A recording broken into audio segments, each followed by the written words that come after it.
The House will come to order. Members will be at their seats. The clerk has opened the roll and you may record your presence. Please rise and give your attention to the House Chaplain, followed by the Pledge of Allegiance led by Representative Haswood. Good morning, friends. Allow me to pray for you. Dear Father, we read in your word, record the vision and inscribe it on tablets, that the one who reads it may run. For the vision is yet for the appointed time. It hastens toward the goal, and it will not fail. Though it tarries, wait for it, for it will certainly come. It will not delay. O God, I grant to these legislators such a vision for the state of Kansas, a vision which speaks to the poor with benevolence, to the downtrodden with empathy, to the discontented with understanding, to the questioning with answers forged through moral character, to the doubtful with integrity to decision-making, and to the critics with resolve and determination. Yes, indeed, this vision is for an appointed time, and I pray that that time is now. I pray for the sick in our midst. Allow healing to come quickly to their bodies. I pray for those who are struggling with personal relationship issues. Might your wisdom prevail at all times as they seek positive resolution. Allow the work set before us in the coming hours to be approached with cautious wisdom and thoughtful consideration. Might your peace be very real as the future of our state is debated. I pray for each representative separated from their families because of their obligations to the people of Kansas.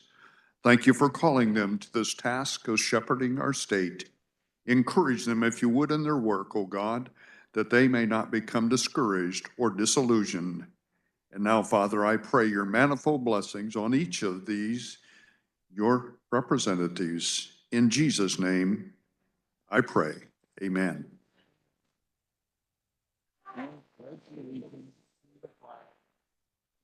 States of America.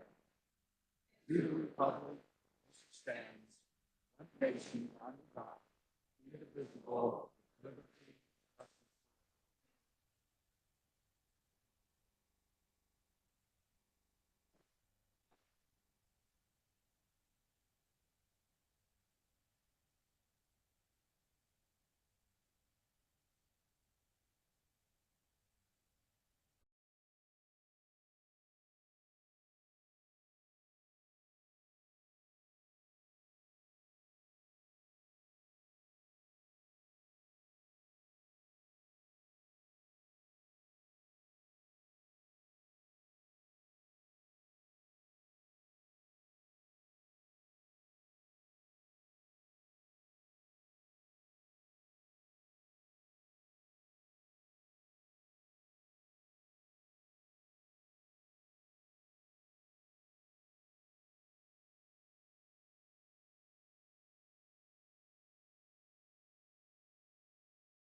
Has every member had an opportunity to record their vote? The clerk will close the roll and record the attendance.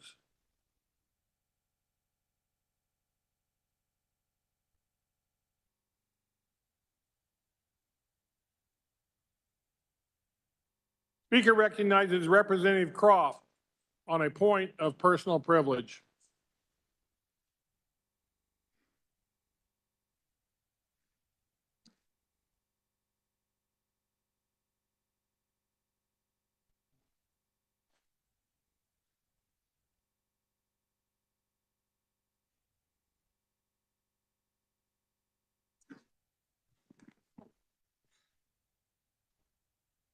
All right, good. Thank you, Mr. Speaker, body and guests today. We have the honor to celebrate an extraordinary group of young athletes who exemplify what it means to be one team in every sense of the phrase. I'm proud to introduce the Blue Valley West varsity baseball team, the back-to-back Kansas 6A state champions for the years 2022 and 2023. I would like to recognize the coaches in attendance, head coach Joe Allison, and assistant coaches Alex Lesky and Jeff Ashen. Under the guidance of Coach Allison and his staff, these remarkable young men have not only achieved excellence on the field with an impressive combined record over the last 2 years of 43-7, but also they have a GPA collective of 3.85. That's pretty good. Their achievements speak volumes of their commitment to both the sport and their studies.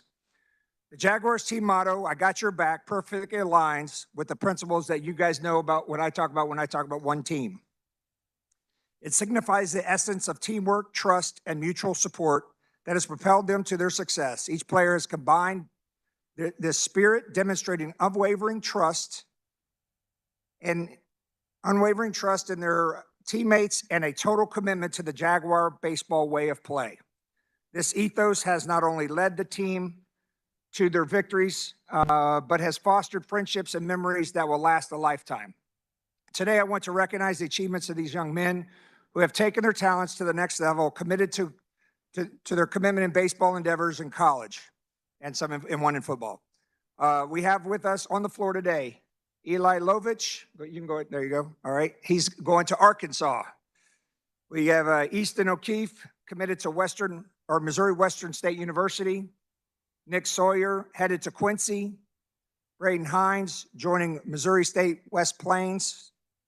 Jaden Rose, set to play for Butler Community College. And Sage Huffman, who will be playing football at Emporia State. I guess you know where you got a different one up there today, but all right, cool. Each of these athletes has shown remarkable dedication and talent, and we are excited to see where their college careers are going to take them in the future. And hopefully we'll have some of them back in this room leading the way for us in the future. I want to express our collective pride and admiration for the Blue Valley West baseball team, Coach Allison and his staff. And we have some up there in the audience, the other members, and how they've positively impacted and represented the Blue Valley West community and their families. They have shown us the power of hard work, unity, and the profound impact of living by the principles instilled in them by their coaches, their family, and the Blue Valley community. Well, congratulations to the Jaguars on your back-to-back state championship. Your achievements are a testament to your dedication, talent, and the unbreakable bond of trust and support amongst yourselves. You not only have made your school proud, but the entire state of Kansas. We want to thank you for exemplifying the true spirit of teamwork. And I want to say, one team, go Jags. Let's give them a round of applause.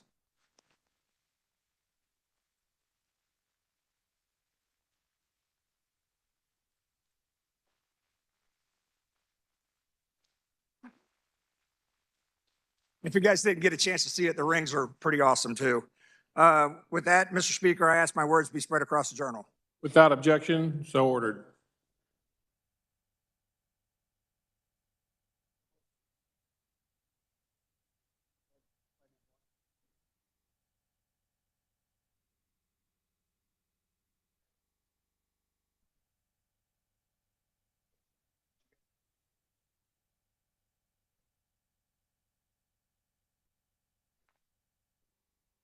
Speaker recognizes Representative Blake Carpenter on a point of personal privilege.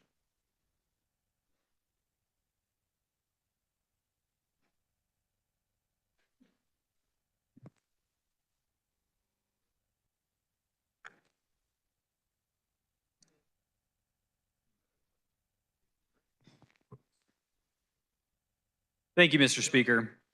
Unfortunately, Representative Humphreys is unable to join us today as she is tending to a family matter, and I want to extend our support to her and her family during this time. Good morning, esteemed members of the Kansas House of Representatives, distinguished guests, members of the family of those who are up here with me today, and the brave men and men of the Andover Fire Rescue. Today, I come before you not only to recognize the extraordinary acts of courage and dedication, but also to celebrate the spirit of selflessness that represents our state's fire service. At the core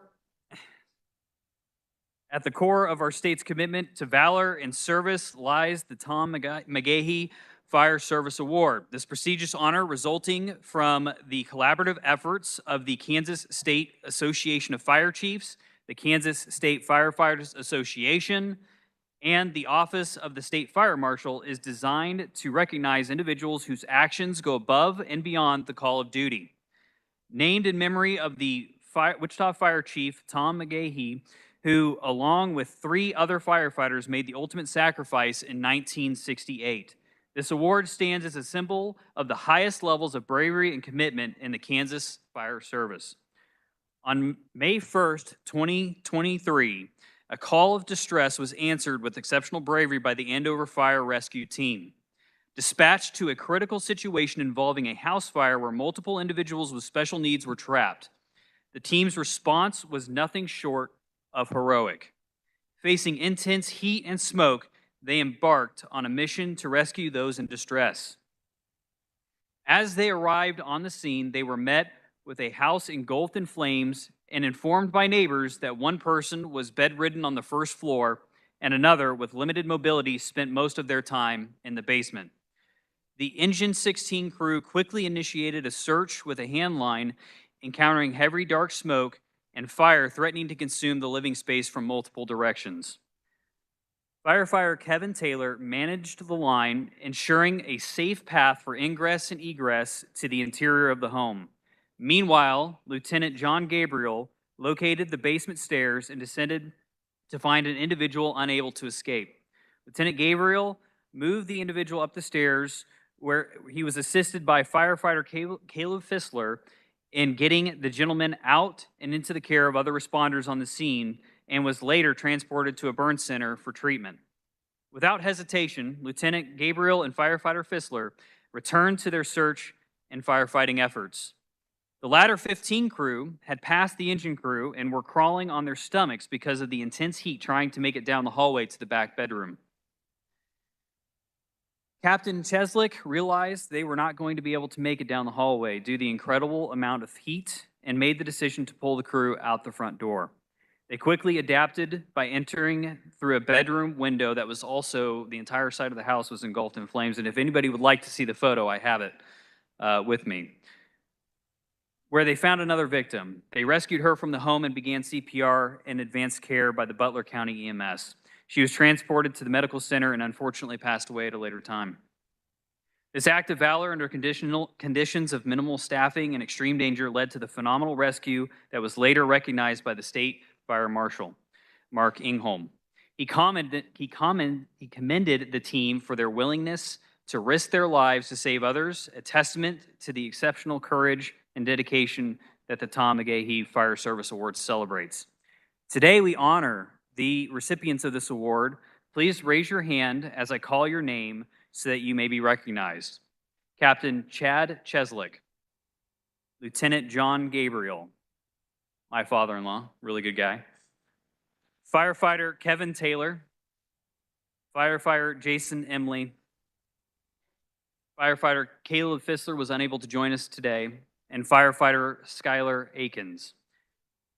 And we're also joined with the Fire Chief, Chad Russell, today as well. Their bravery and quick thinking under pressure not only saved lives, but also exemplified the finest traditions of the fire service.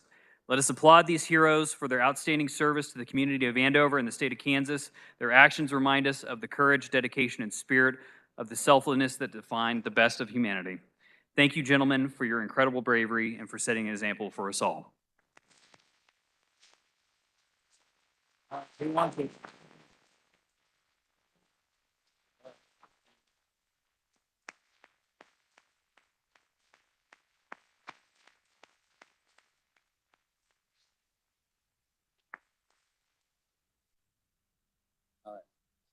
Mr. Speaker, I ask that my words be spread across the journal. Without objection, so ordered.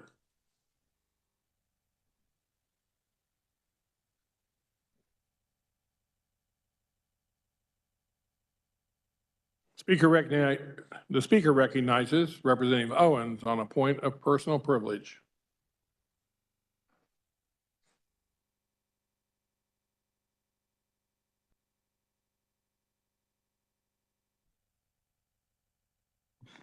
Thank you, Mr. Speaker. First, let me invite any legislators that have a Mid-Kansas co-op, also known as MKC, to join me here to celebrate this award. So any of you that would like to join me that have an MKC in your district, please do so. On November 29, 2023, MKC proudly accepted the esteemed Retailer of the Year Award from the Agricultural Retailers Association during a ceremony attended by over 600 industry professionals at the 2023 Conference and Expo. Each year, the ARA Retailer of the Year Award honors an agricultural retailer for going above and beyond in environmental, stewardship, community leadership, customer engagement, and employee relations. By recognizing the full potential of its people, investing in their leadership development, and empowering them to exceed their customers' expectation, MKC embodies what this award seeks to celebrate, says ARA President and CEO Darren Kopic.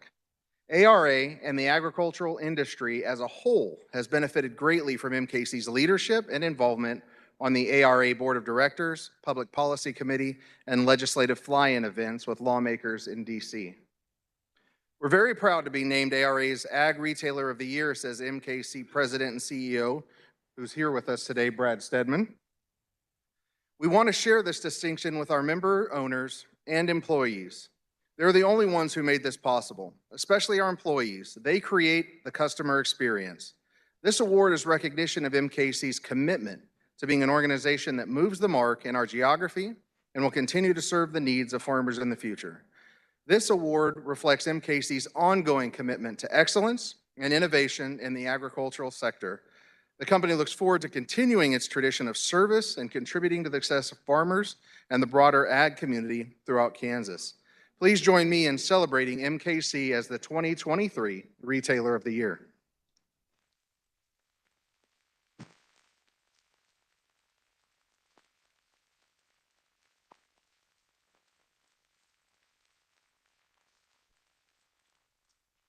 Mr. Speaker, I request my words be spread across the journal. Without objection, so ordered.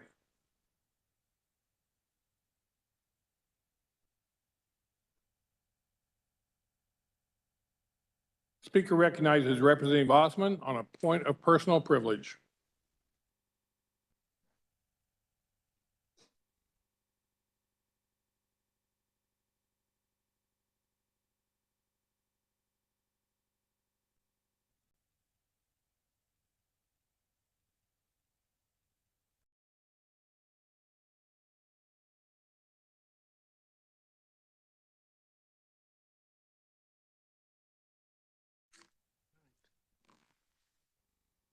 Good morning, Mr. Speaker and members of the Kansas House.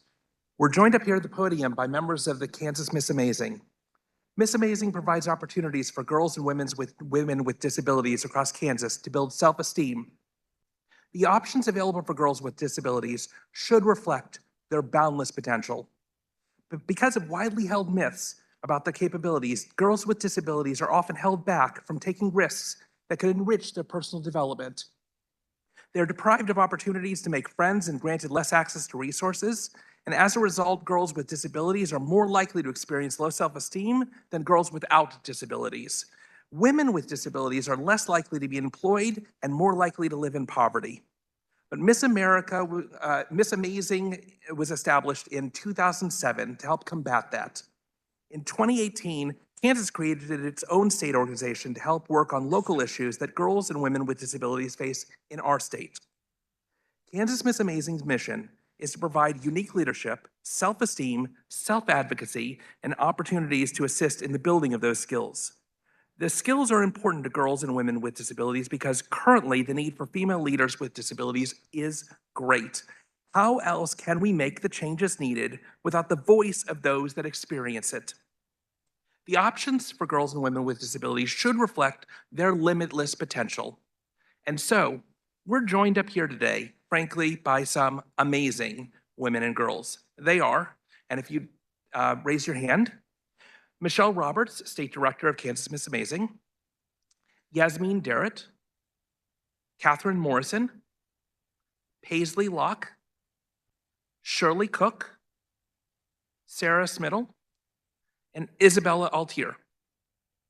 Thank you all for coming to the Capitol today, and good luck representing Kansas in the National Conference in July. Thank you.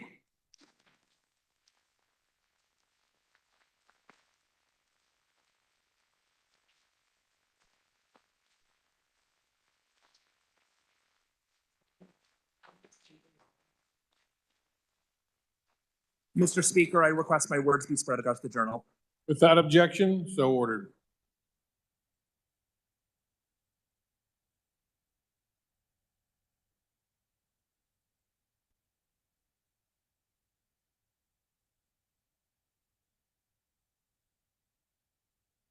Introduction of bills and concurrent resolutions. The clerk will read. House Bill 2836 by the Committee on Taxation, requested by Representative Helgerson. An act concerning income taxation relating to the SALT Parity Act, clarifying the determination of taxable income of an electing pass-through entity, providing for the passing through of tax credits to electing pass-through entity owners. House Bill 2837 by the Committee on Taxation, requested by Representative Camp.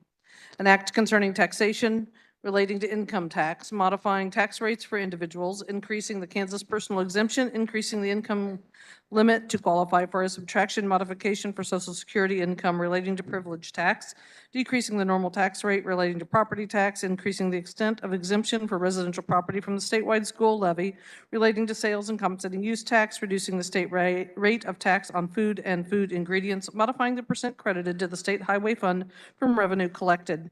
House Bill 2838 by the Committee on Federal and State Affairs, requested by Representative Thomas.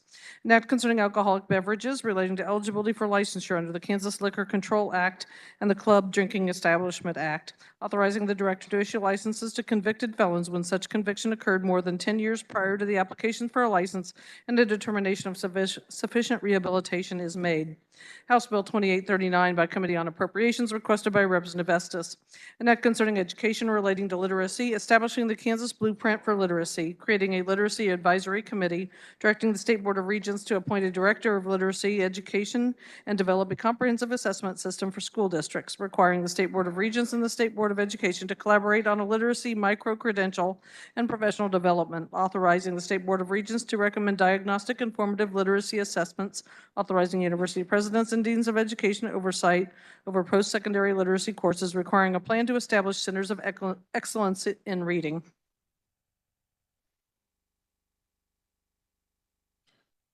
Senate Bill 271 is withdrawn from Committee on Transportation and referred to Committee on Commerce, Labor, and Development.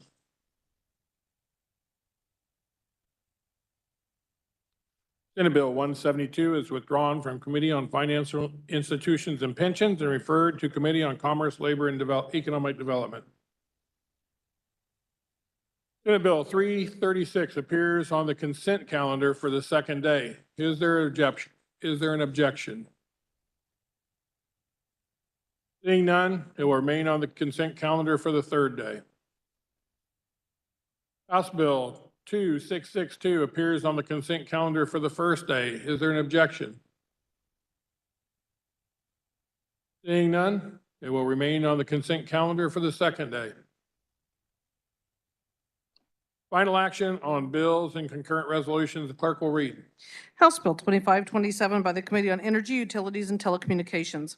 An act concerning public utilities relating to the State Corporation Commission, authorizing public utilities to defer to a regulatory asset and recover depreciation expenses relating to certain rate-based additions, establishing a cap on such cost recovery and limiting the time that such cost recovery may be implemented by a public utility, authorizing new economic development electric rates for large facilities, limiting the time that such economic development rates for large facilities may be implemented by a public utility, prohibiting any revenue loss through the implementation of economic development rates from being imputed into the electric public utilities revenue requirement, authorizing a rate adjustment mechanism for the construction of new gas-fired electric generation facilities, limiting the time that such rate adjustment mechanism may be implemented by a public utility, extending the timeline for the Commission to make a determination of rate-making principles and treatment prior to a public utility constructing or acquiring a stake in an electric generation or transmission facility, establishing procedural requirements to support the timely completion of such proceedings. This constitutes final action on House Bill 2527. The clerk will open the roll and you may record your vote.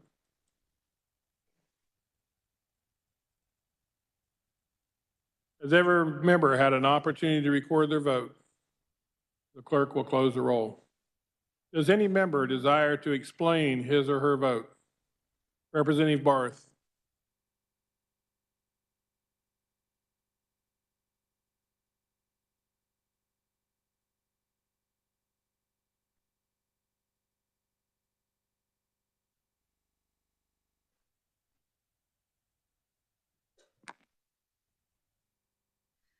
Mr. Speaker, I vote no on HB 2527 for many reasons.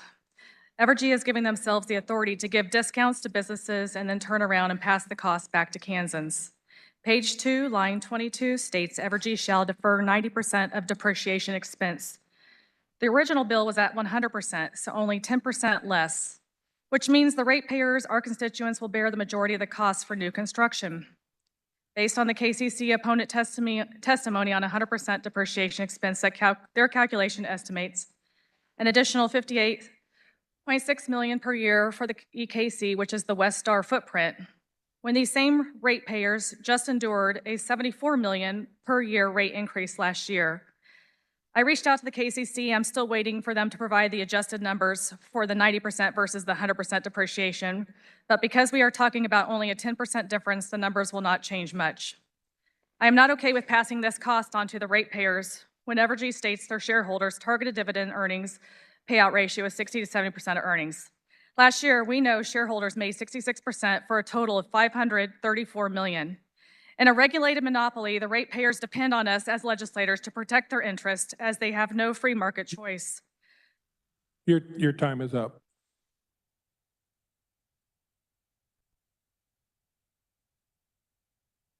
Representative Clayton votes aye. Representative Hauser votes no. Representative Osman votes aye. Are there further explanation of votes? Representative Miller, would you like to explain your vote? Nope. Yeah, I would. Otherwise, I'll call you up later. Thank you, Mr. Speaker. I continue to hold substantial interest in one of the firms that I think stands to benefit from this legislation. Because of that, it poses a conflict of interest, and I'm voting present. Thank you. Representative Potter for an explanation of vote.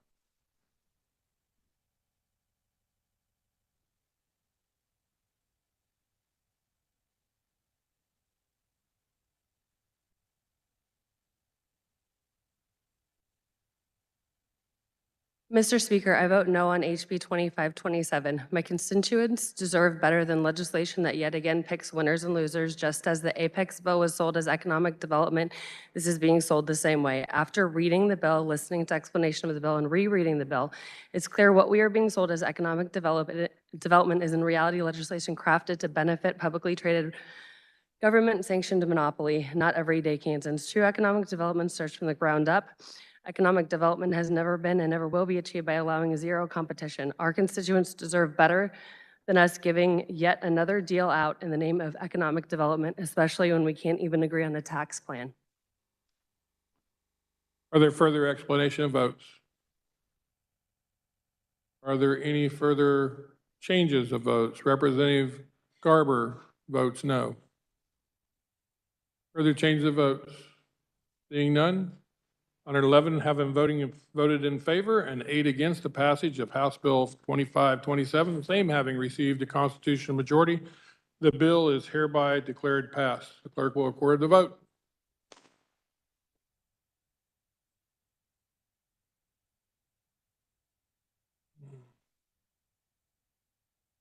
This constitutes final action on bills and concurrent resolutions. The clerk will read.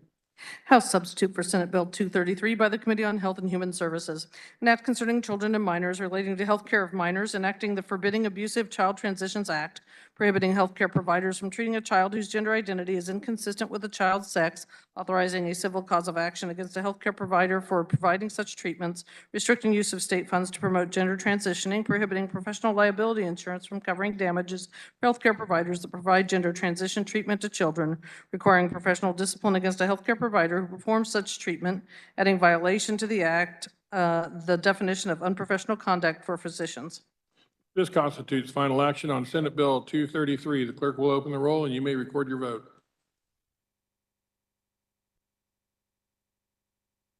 Has every member had an opportunity to record their vote?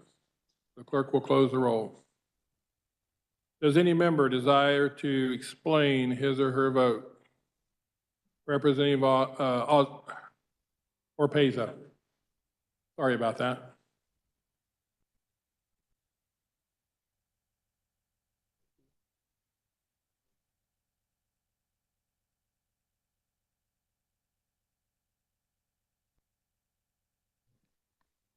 Thank you, Mr. Speaker. I vote no today on Senate Bill 333 because I stand with the healthcare providers in the state of Kansas. To the LGBTQ+ community under the age of 18 and your parents, I care about you, I see you, I hear you, and I stand with you. I am joined in this statement by Representative Haswood, Hoagland, Hoy, Neighbor, Owsley, Meyer, Melton, Schlingensieben, Carr, Carmichael, and Woodard. Are there further explanation votes? Representative Susan Ruiz.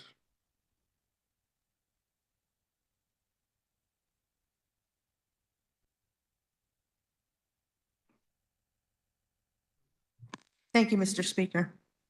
The voices of parents who have spoken, sent emails, text messages, and testimony about the harm this bill will inflict on them still linger in my mind.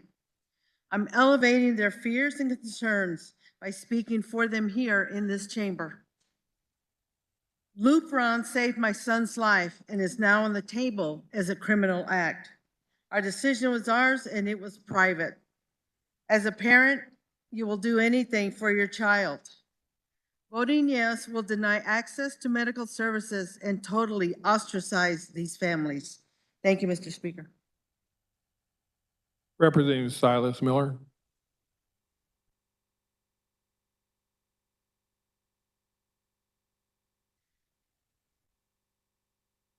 Thank you, Mr. Speaker. I find it ironic that on Mental Health and Suicide Prevention Day at the Capitol, my colleagues across the aisle are determined to pass legislation that would continue to attack one of the smallest and most vulnerable demographics in the state. The threat of banning gender-affirming care at any age causes severe distress, suffering, and heartbreak for those in hope of a better future for the LGBT individuals in this country. Furthermore, penalizing our doctors for providing legal, federally approved gender-affirming care will surely cause an exodus of Kansas healthcare workers to a state that trusts their doctors to make the decisions for their patients, while we already struggle with healthcare staffing issues in the state. I urge everyone to vote no on Senate Bill 233 and focus on legislation that seeks to expand, build, and strengthen our state instead of banning, restricting, and penalizing our constituents based on debunked pseudoscience from other countries pushed by extreme ideologues with no specialty experience in the matter. Thank you. Representative Landwehr.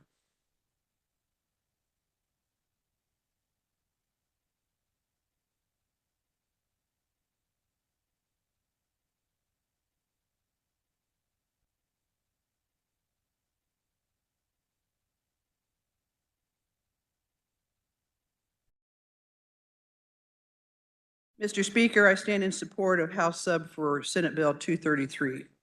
I want to first thank the body for the thoughtful, respectful debate that we had on the House floor yesterday. My primary concern when considering these issues for the past few years has been the welfare and well-being of children and adolescents. These vulnerable kids are in a critical phase of emotional and psychological development. The irreversible nature of surgical interventions, hormone therapy, and puberty blockers are an unacceptable burden of Kansas kids to bear. Instead of these irreversible interventions, we should prioritize treating the underlying mental health conditions to which almost all gender dysphoric kids suffer. House Sub for Senate Bill 233, combined with the key investments we've made in mental health, strikes the right balance in protecting and supporting some of the most vulnerable kids in our state. Further explanation of votes. Representative Wagner.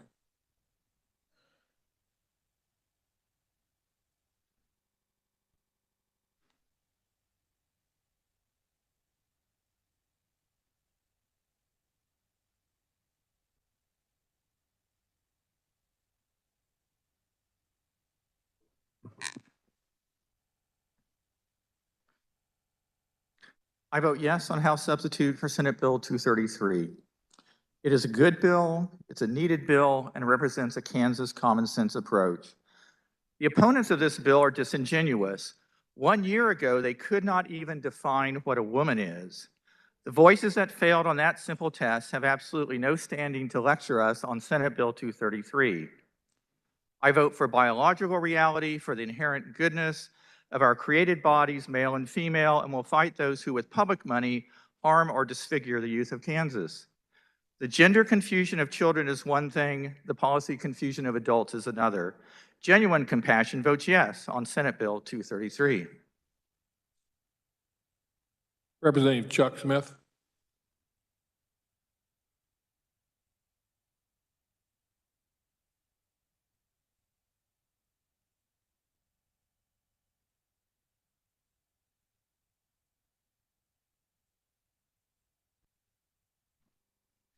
Thanks, Mr. Chair. Yesterday, when I was coming into the chamber, a young lady was holding up a sign that said, "We want to be seen. We want to be heard. We want to belong." I want to say to her, you do belong. I think the bill is a good bill.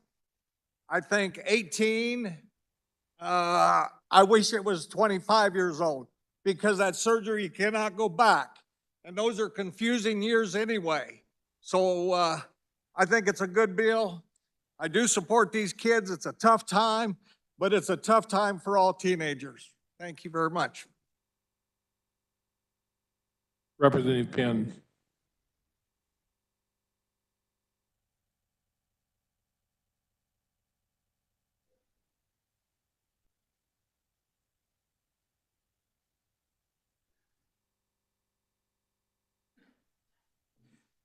Mr. Speaker, thank you.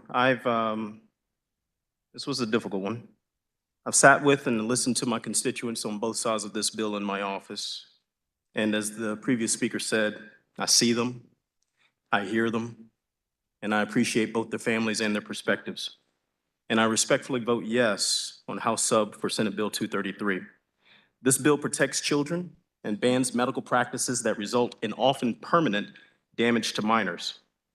Recently, whistleblowers leaked extensive internal documents from WPATH. These documents reveal a disturbing truth. Behind closed doors, many WPATH members admit children often lack the ability to discern the gravity of the life-changing and life-altering medical decisions they are asked to explore. One leaked video showed influential WPATH members admitting that children cannot comprehend, quote, the extent to which some of these medical interventions are impacting them, end quote. So again, family, I respectfully vote yes. Our Kansas kids shouldn't have to worry if medical treatments lead to irreversible. Your time is up. Representative McDonald.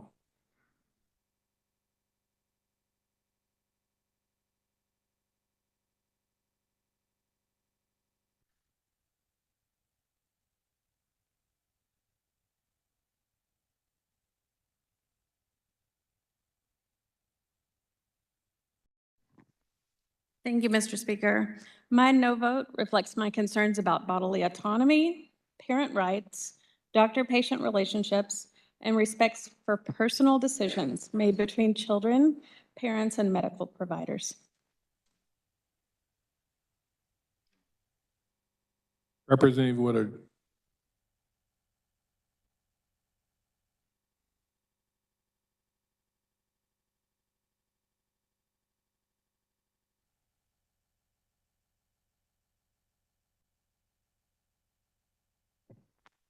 Thank you, Mr. Speaker. Body, I look forward to the day of state-sanctioned discrimination being a thing of the past.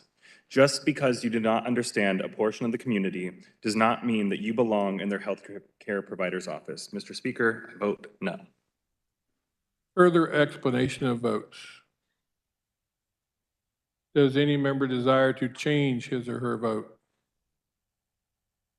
Seeing none, 80 voting in favor and 40 against the passage of Senate Bill 233, the same having received a constitutional majority, the bill is hereby declared passed. The clerk will record the vote.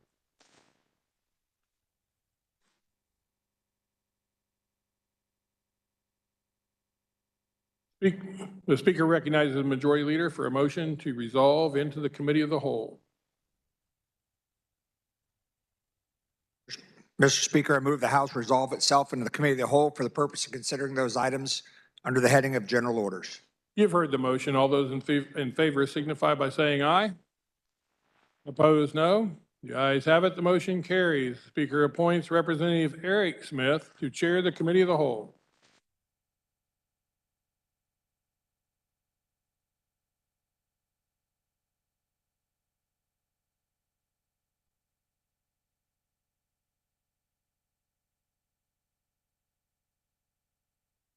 Morning, body. Let's get straight to the business of the chamber.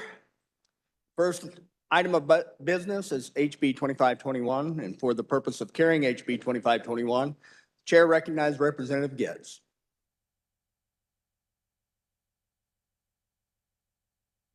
Thank you, Mr. Chair. Good morning, body. There were amendments. I move the adoption of the committee report. You've heard the motion. All in favor signify by saying aye. Opposed, no. The motion passes. Committee report is adopted. You may continue. Thank you, Mr. Chair. House Bill 2521 is an alternative teacher licensure bill. It comes out of the K-12 Budget Committee. The bill would provide an additional alternative pathway for teacher licensure that parallels the state board's restricted teaching license pathway. The bill would create a pathway for adults who have obtained a bachelor's degree or higher from an accredited institution recognized by the Kansas Board of Education. To apply for an alternative teaching license program, the program would test participants in both subject competency and pedagogy through the practice exam.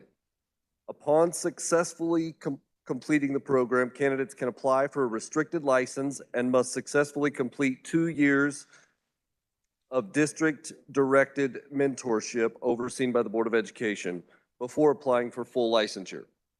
The bill is modeled after programming accepted in 14 other states, including Nebraska, Missouri, and Oklahoma. It is now up to 16 states that have not enacted it but have passed the legislation. And it was further modified in committee to align with existing alternative pathways currently approved in Kansas. There are teachers with this type of credentialing already teaching in Kansas based on reciprocity and the compacts agreement. The program was established, so one of the proponents of this was the American Board of Certification for Teacher Excellence, the American Board, and it was created by the U.S. Department of Education in 2001 and has trained 17,000 teachers since. It is not intended to compete with traditional higher education options, but instead provide an affordable and timely pathway for individuals looking to utilize their existing credentials as a foundation for entering the classroom to serve our public schools. With that, Mr. Chair, I will stand for questions. Does any member desire to speak to the bill? The chair recognizes Representative McDonald.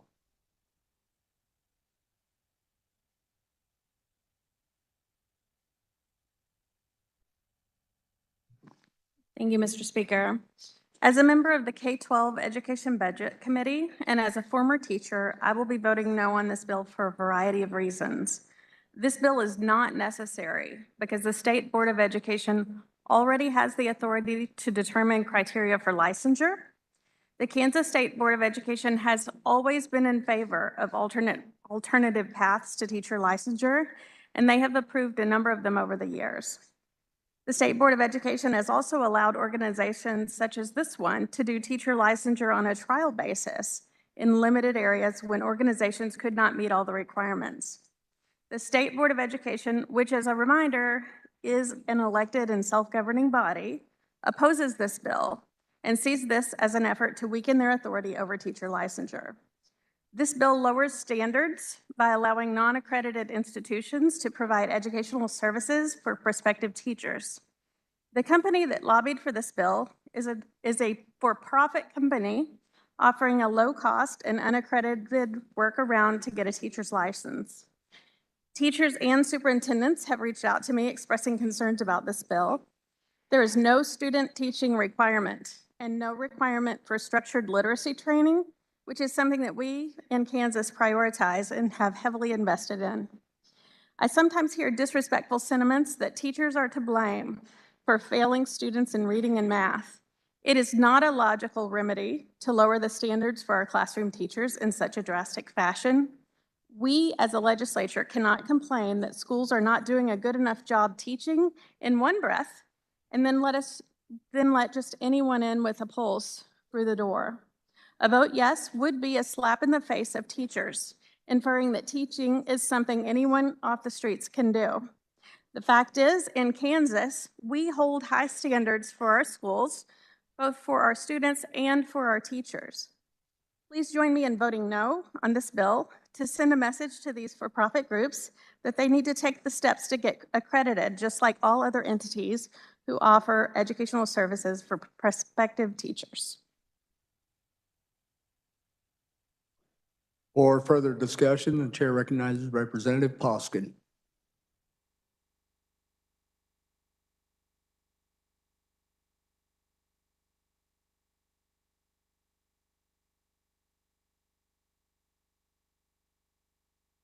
Thank you, Mr. Chair.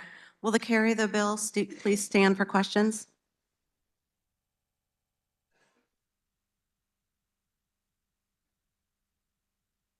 Yes, of course. Thank you, Representative. So the bill does outline a couple of requirements and definitions of the alternative teacher certification program, including that it operates in at least 5 states and has been in operation for at least 10 years, amongst some other things. Can you name 3 or 4 organizations that would qualify under this bill? Currently active or could serve? Currently. I cannot, but I can check. Okay.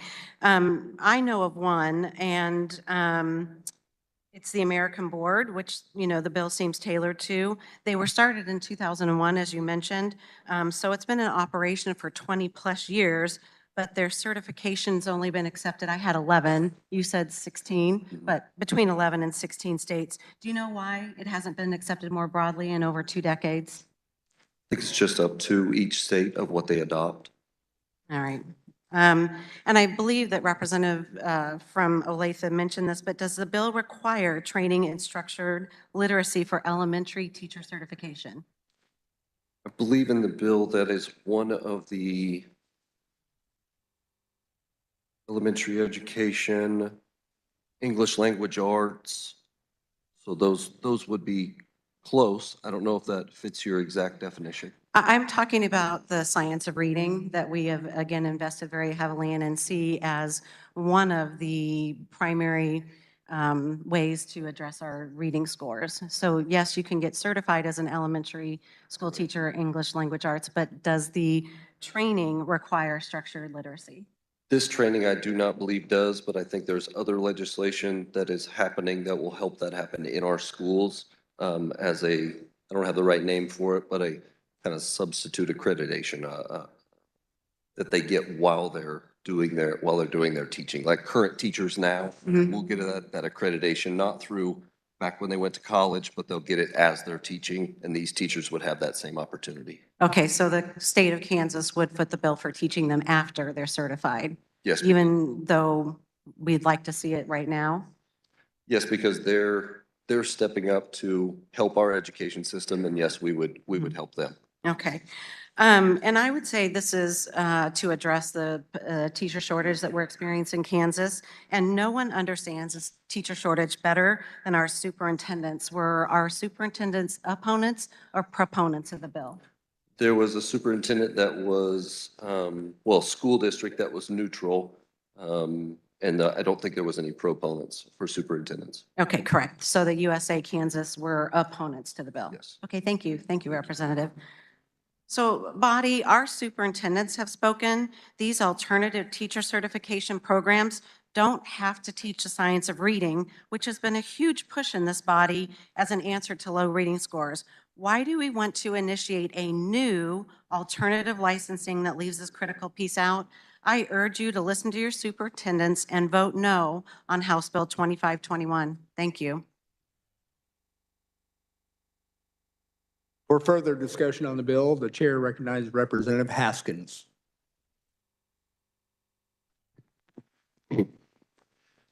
Thank you, Mr. Chair and colleagues. On behalf of the constituents of House District 53, I rise in opposition of House Bill 2521. As I shared with my caucus this morning, I was recruited personally to apply for an elementary school teacher position at Jardine Elementary in 2018.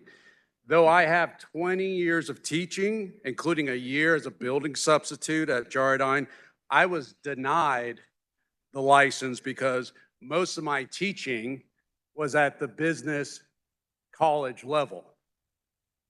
And I'm grateful for that decision, primarily because I think I'm a pretty decent teacher, at least in my head, but I'm telling you, second graders are going to eat you alive if you don't meet their demands. And I wasn't prepared for that.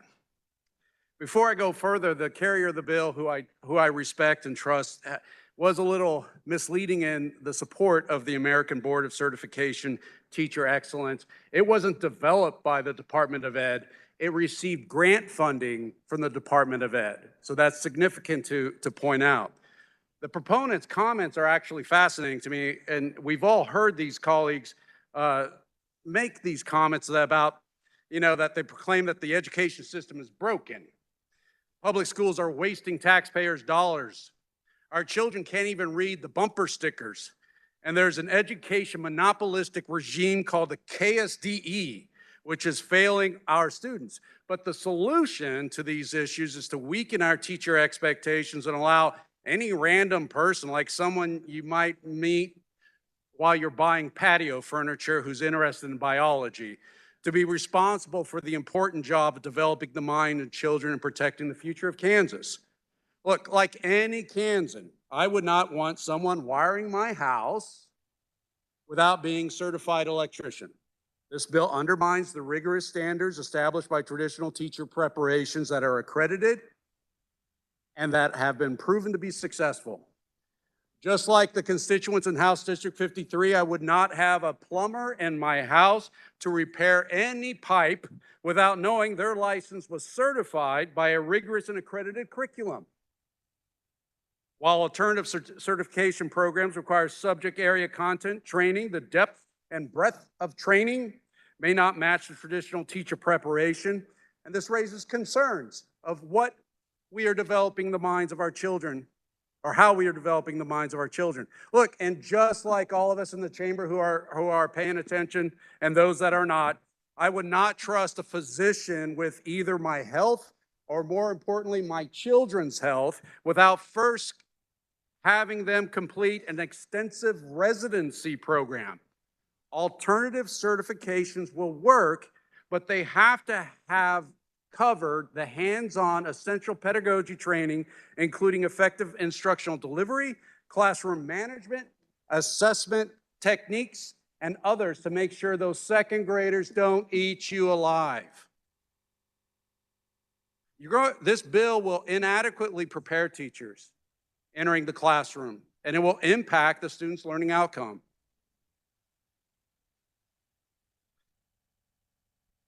Supporters of this bill might argue that all of my concerns have been addressed through amendments.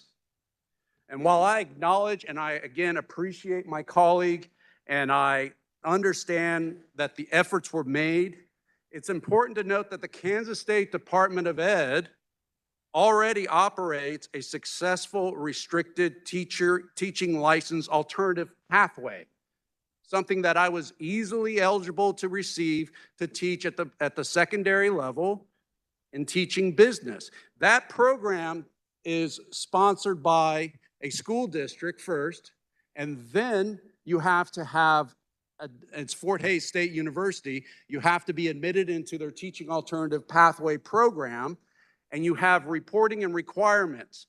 You can get in the field, but you are monitored. You can't come up here and say that parents have rights in education. You can't come up here and say that our children need to be protected and at the same breath say, you know what, anybody who stays in a hotel, a Holiday Inn Express can teach our kids. Folks, teaching is a skill that needs to be respected. I was raised by an educator. He was Teacher of the Year for USD 501. It's in my blood. I'm telling you, you just can't put anybody in there without making sure that they can teach. Nothing you can do online can prepare you for that. Just like you wouldn't want a plumber to take an online course to make sure that your toilet will flush. Please, in conclusion, I just ask colleagues again, not the enemy, just pause before casting a vote, consider my comments, and please remember that we're representing those that vote for us, and we're also representing those vote against us. I don't say this to lecture, I just say this as a timely reminder that when in doubt, it's okay to trust experts. We should not trust those who stayed the night at a Holiday Inn Express. And for that, I thank you, Mr. Chair. For further discussion, the chair recognizes Representative Estes.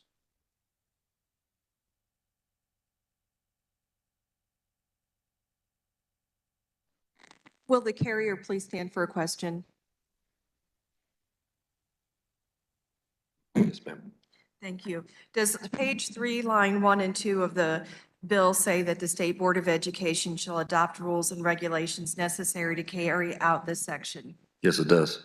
So that means that the State Board of Education absolutely can and very likely would have requirements in the candidates being versed in the science of reading. Further training in letters would be very much in the State Board of Education's leeway to do that. Thank you very much. And I agree that you're off this hot seat. I agree that the science of reading is very important. We are seeing tiny steps forward, and I don't envision that the State Board of Education would not have that as a requirement. Thank you. For further discussion, the chair recognizes Representative Stogsdill.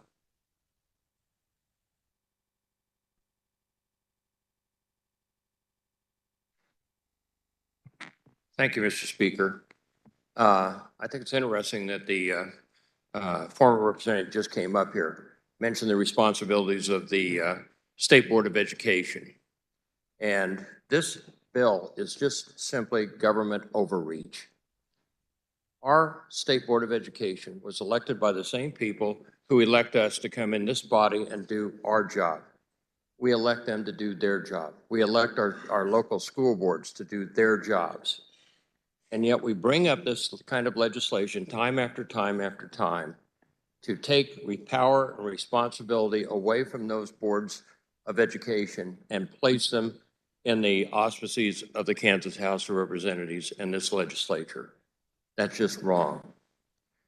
The other thing I wanted to talk about was the previous colleagues of mine who have come up and spoken about this have covered everything pretty well, but I wanted to reemphasize. You might be able to find someone like a professional chemist who's had 15 years of professional chemistry in the private sector be able to come and teach an advanced chemistry class at the high school level, although it would take a special person to even do that. This is a horrible bill for elementary education. There is no parallel in our society as far as teaching elementary kids. And we need the best and the brightest and most prepared, the best educated, the most experienced teachers to teach at the elementary level. My wife was a high school counselor for 40 years, and she will tell you that most of those kids are either made or broken at the elementary level. That's why we require our teachers to have a bachelor's degree. A lot of them have a master's degree. We require a student teaching experience. And now we're just saying we can just schlep anybody in from off the street and have them become an elementary teacher. That's ridiculous. So if you want to avoid a lot of the problems at the secondary level, we have to keep our teachers at the elementary level well-trained, experienced, and we can't just bring anybody in to teach at that level. If you really want to mess up our whole system, do that. I urge you, I beg you, do not vote for this bill. Thank you. For further discussion, the chair recognizes Representative Potter Partial.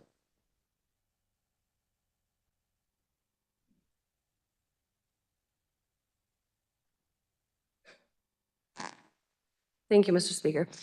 As a school board member and a mom of 3 wonderful children, we currently have a crisis in our schools where we don't have enough teachers to fill positions. Our HR superintendent goes to the hiring process and there's no one to hire. We're lucky if we can even keep any of our student teachers at this point in time. We have emergency substitute licenses that are being used as long-term subs in middle school and elementary schools. Those teachers are not licensed. They don't have, many of them don't have a degree. They're just filling in, but they're filling in long-term for the entire year because there's no one else to fill this position. If we're able to find a way to license teachers to be able to be effective teachers and in the classroom, we need to do that. We need to continue to open the pool of teachers because we have districts that are offering free housing, free places to stay, moving out, expenses completely covered, education, your degree paid for, and they still can't hire teachers because the pool is not there. So we need to find a way in order to make sure that our students and our children do have teachers that are qualified, and this does that. Thank you. For further discussion, the chair recognizes Representative Hill.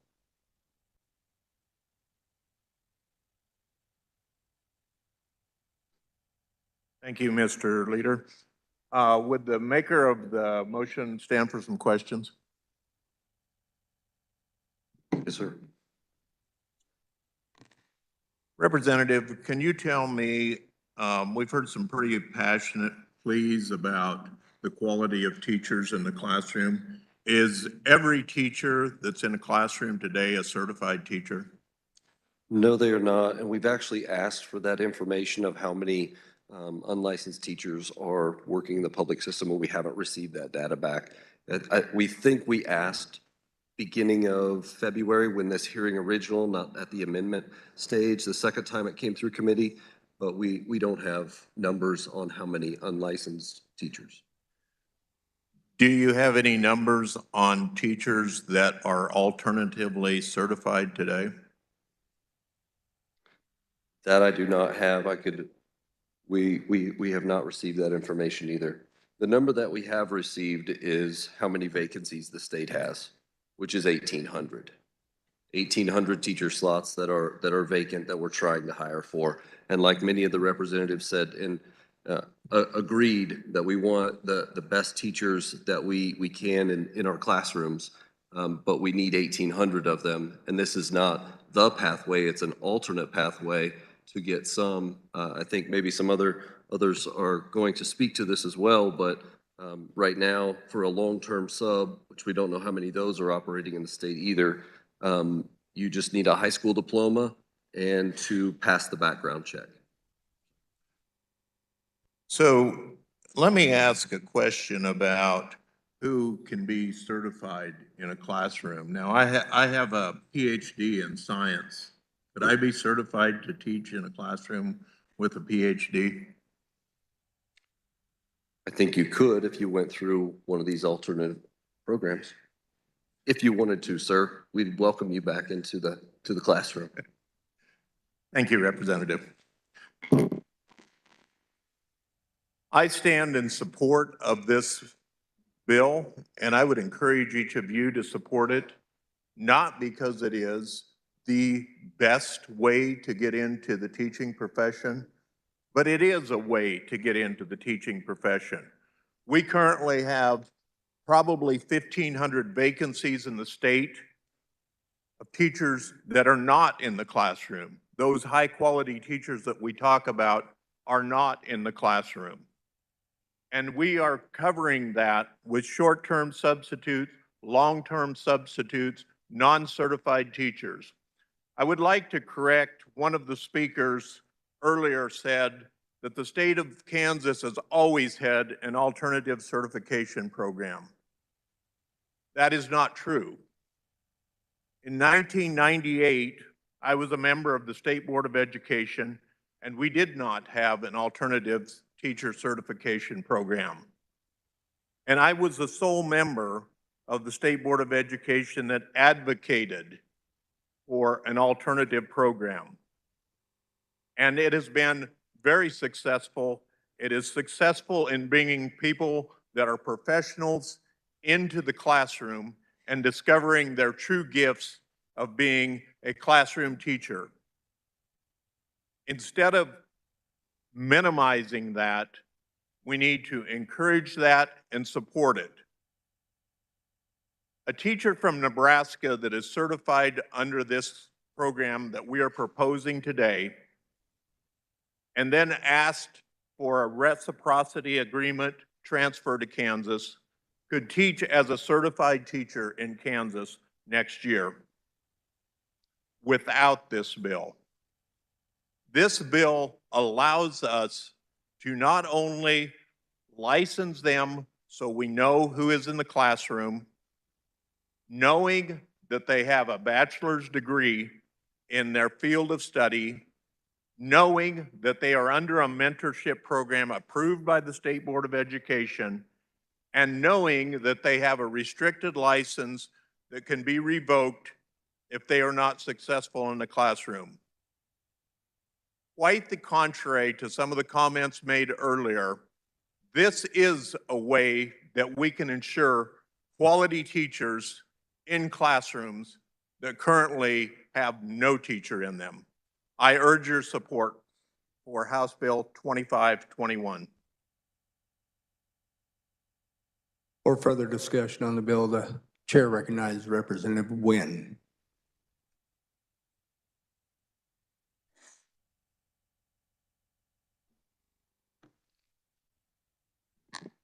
Thank you, Mr. Chair. Would the carrier stand for some questions, please?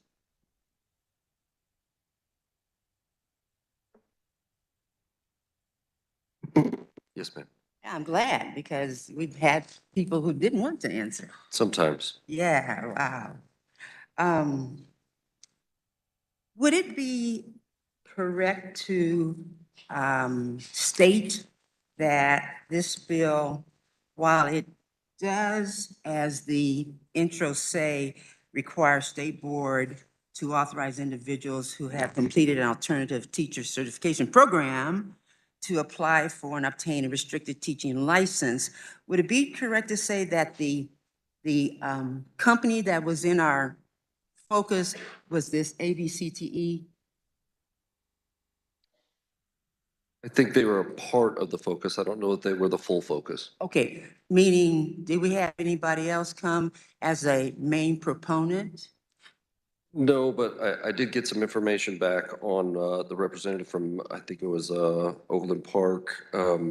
There's Teachers for Tomorrow and I Teach that are kind of mirror programs that could be adopted under this legislation as well. But I'm sorry, that wasn't the question. The question, There we did have conversation about Teachers for there was only Teachers one for to answer America. your question. Yeah, Yes. there was okay, only so it's one. only one. Okay, so if I ask you some questions about ABCTE, which stands for what? American Board Certification Teacher Excellence. Yes. Good. Thought I'd help you out there because you were kind of pausing too long. But nevertheless, if I ask you some questions about that company, would you be okay with that? I may have to get some more information, but. No problem, Okay. no problem. Okay, so what is the, can you describe their approach, their program, their licensing, delivery model? So they are an online education for certification, Right? and they are geared towards people who have a profession, who are working probably full-time. And so that's the reason for the online portion, to where they can do it at their convenience, after hours of their work, and finish their certification Right. program. Is there a standard curriculum required? I believe so. Can you describe that in any of the subject matters?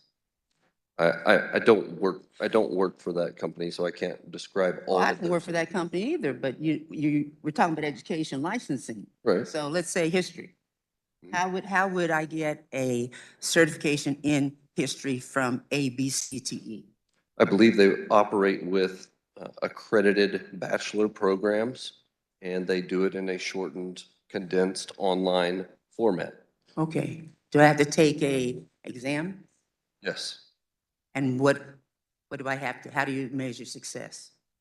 I think just how you measure success on everything, if you pass the exam, you move closer to accreditation. You pass enough exams, you get your accreditation. Okay. What's the passing grade? Like I said, I don't know exactly. The passing grade is probably what a normal passing grade is. Normal. So what if, I mean, my normal is like a 90 for an A. You don't know? I don't know. Okay, that's good, that's good. What's the cost of the classes? I will refer to a colleague. Go get your friend.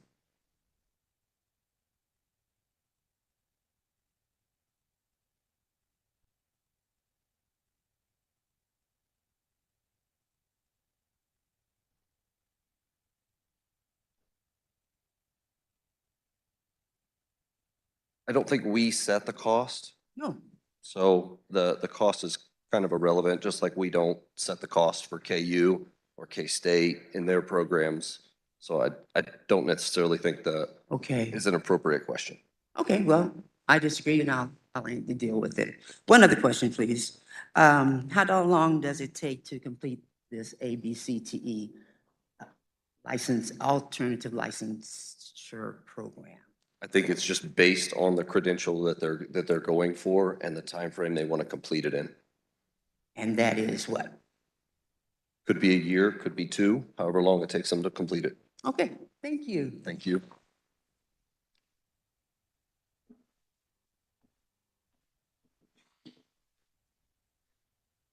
You know, ladies and gentlemen, the problem with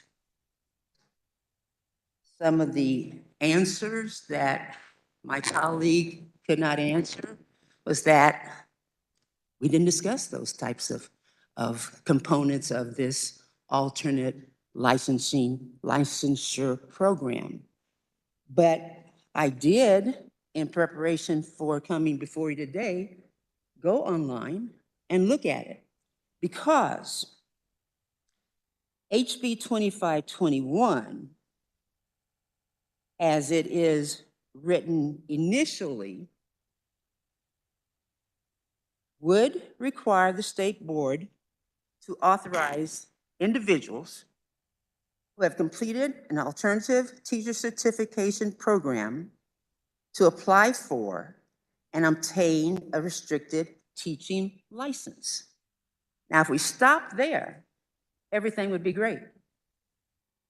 But that is not where we stop, because as the proponent, and as we know, there was essentially just one company that stood before us to ask for, I'll just say, authority, a way to get in. And this HB 2521 is crafted for ABCTE.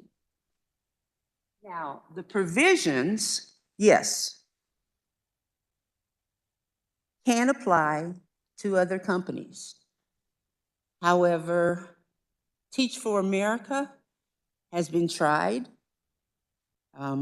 We don't have any participants.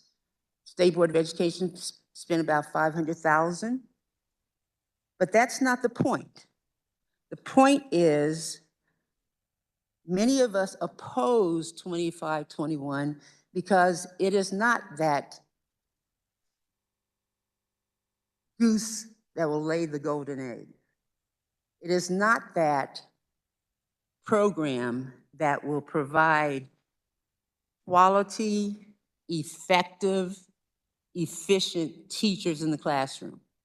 We all recognize, yes, a representative came up here and said, as a school board member, and I can say the same thing to you, as a school board member, the vacancies are very serious. But when you look at this program,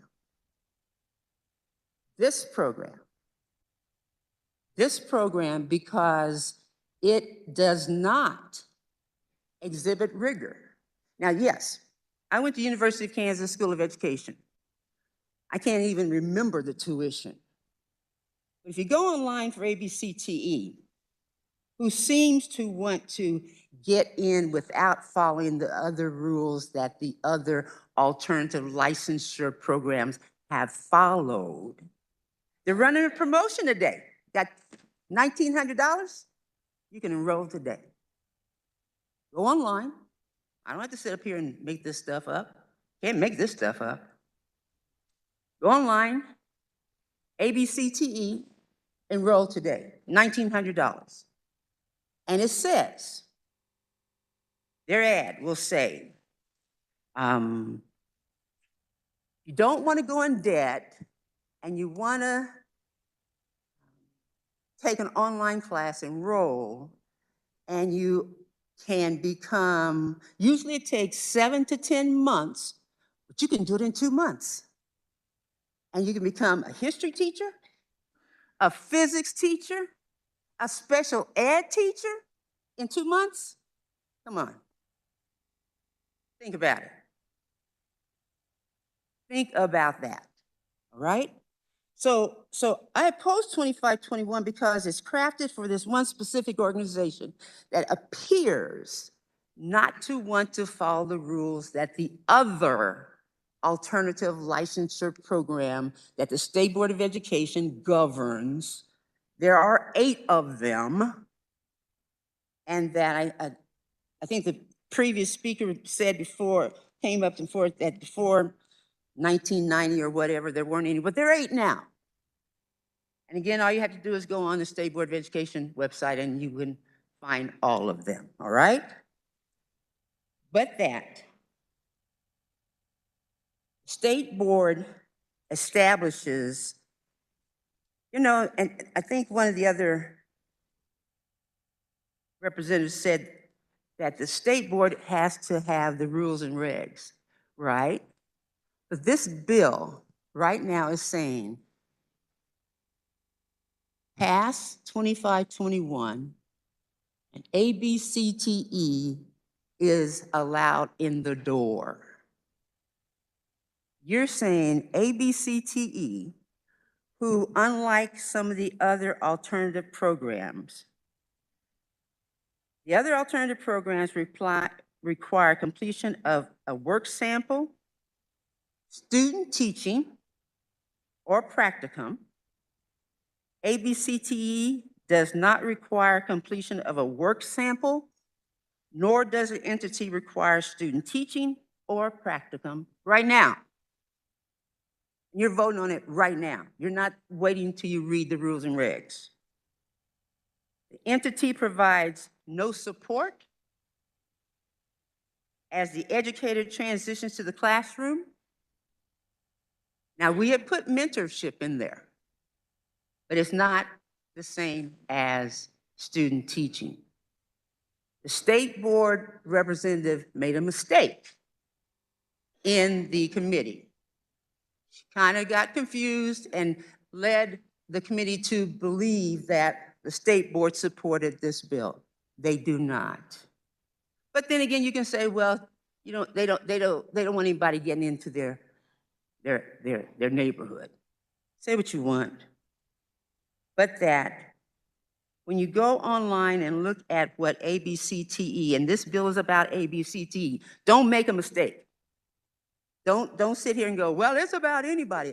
It is about those who are similar, but it's about ABCTE. Don't let the proponents mislead you. Okay? Nevertheless,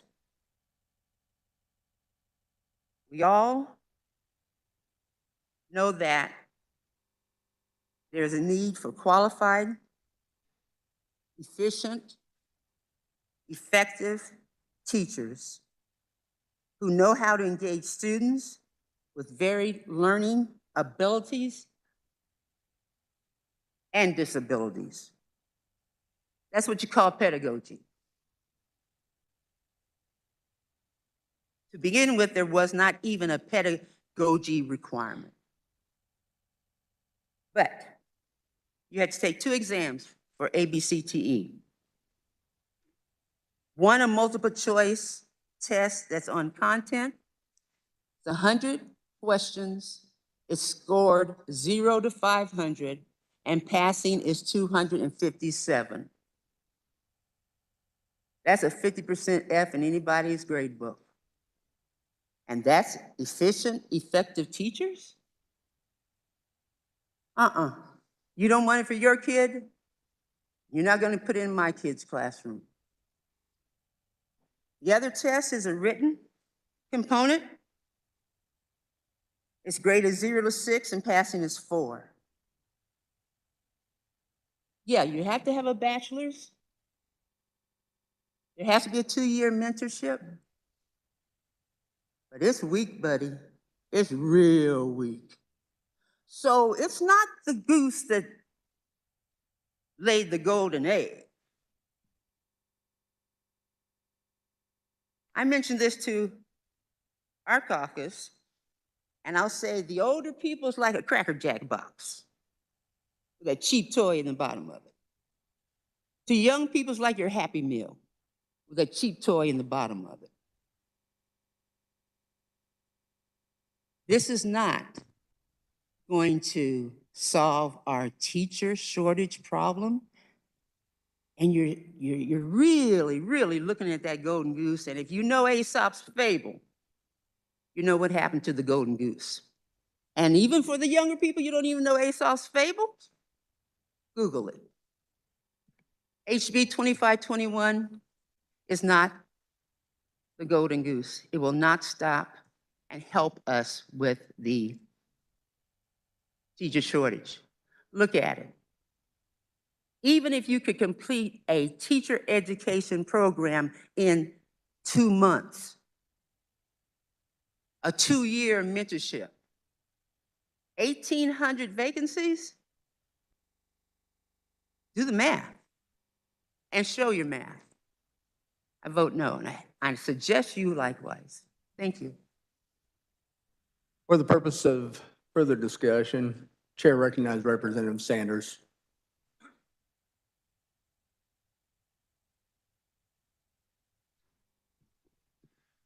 Thank you, Mr. Chairman. Good afternoon, colleagues. So would the carrier of the bill please stand for 2 or 3 brief questions? Yes, sir. Thank you.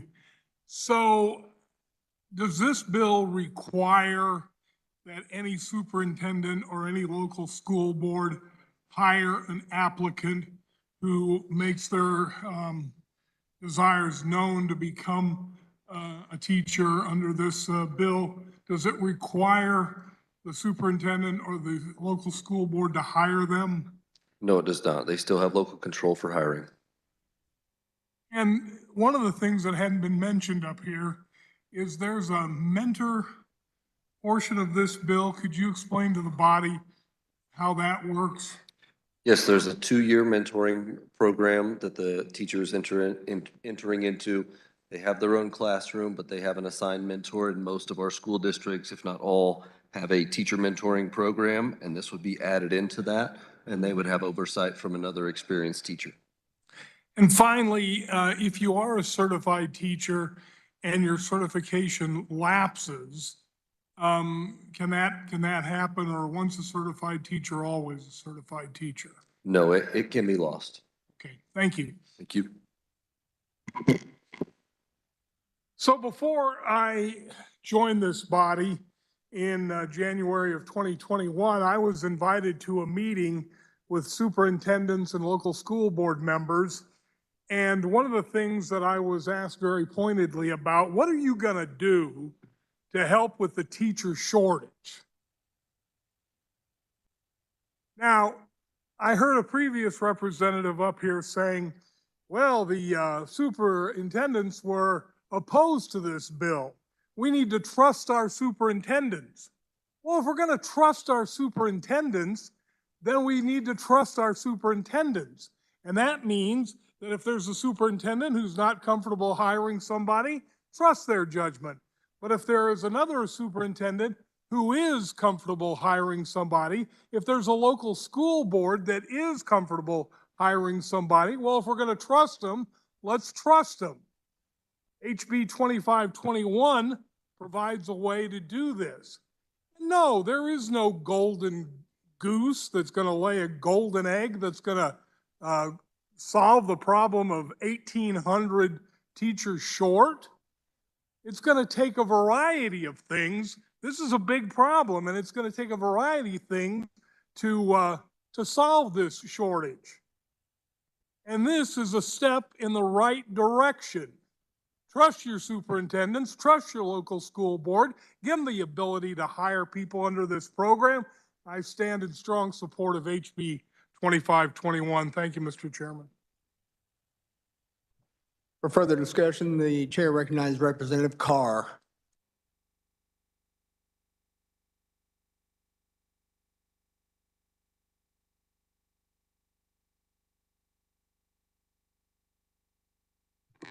Thank you, Mr. Chair. Would the carrier of the bill please stand for question?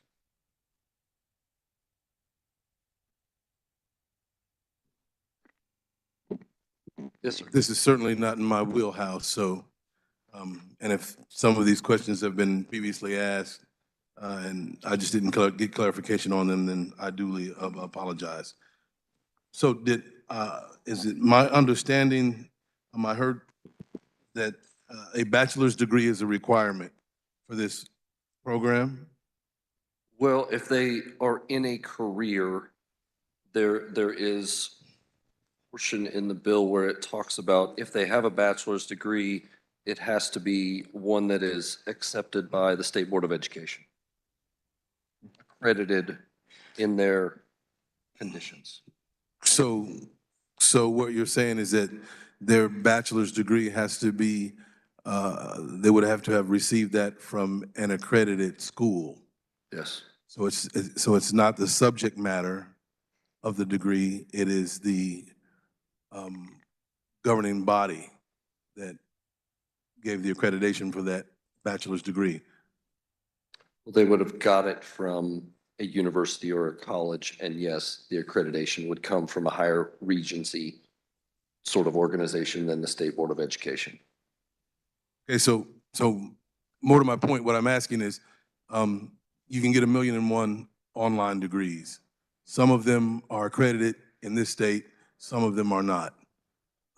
My question is, under this particular bill, is the requirement that they have a bachelor's degree from a state of Kansas accredited university, or just that they have a bachelor's degree from a university with an accreditation? I'm going to double check. I have my answer, but I want to double check the answer.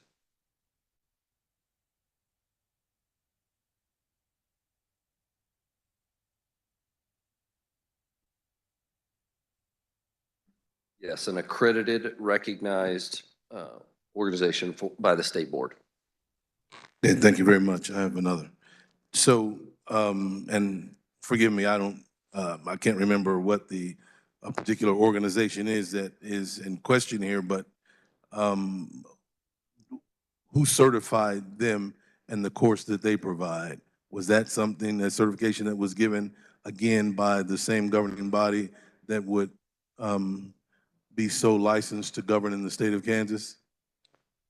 Well, I think that's where the U.S. Department of Ed helped originate that. So is that a yes? Yes. Okay, thank you. And I heard this as well.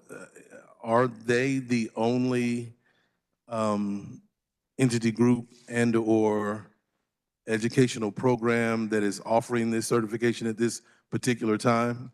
Or are there several others? I think they're the first one right now, and there could be others. It doesn't, in a sense, only allow for them to, there can be others that meet those in 5 states and at least 10 years of teacher accreditation. So do we have a pathway for the others? Or how did they arrive there? I'm confused at that part. That would be, they would go through the State Board of Education. If the State Board of Education wants to work with them for licensing, that's where they would go. And this program takes, as far as time of completion, could you estimate, or would you know? I think there's different estimates because it's based on someone who's working however long it takes for them to complete the program. So, and again, this is not my wheelhouse. So how long then does it take an individual who currently has a bachelor's degree from an accredited university in the state to then decide or determine that they want to become a licensed teacher in the state of Kansas? How long via the conventional method would that take? The non-alternative route? Yes. And they have their bachelor degree in teaching, in education, or just in another field? I'm saying that they have the same pre-required credential that those individuals that are in this program would have. And from what I understand, that pre-required credential is simply a bachelor's degree from an accredited university within the state of Kansas. Well, I know they could go become a long-term sub right away after going through the local school board, local school district to get their background check and that sort of stuff. They could do that right away. As far as become a licensed teacher through the actual method, not the alternative, I think that would take, I'm going to get a very clear answer, but I would say 1 to 2 years to do that, because you'd have to go back to get an education degree because you don't have one of those at this point. But I'll get a clearer answer. Okay, thank you.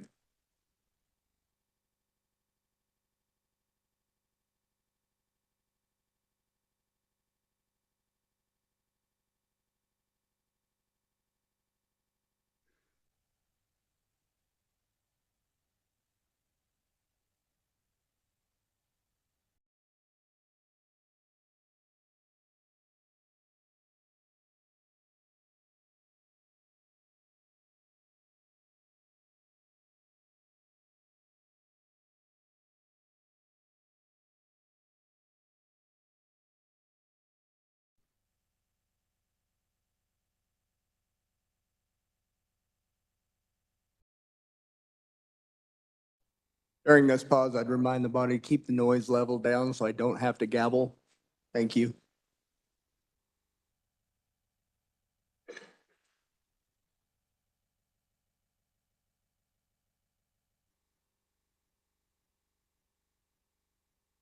Two years. 2 years will be standard. Okay, so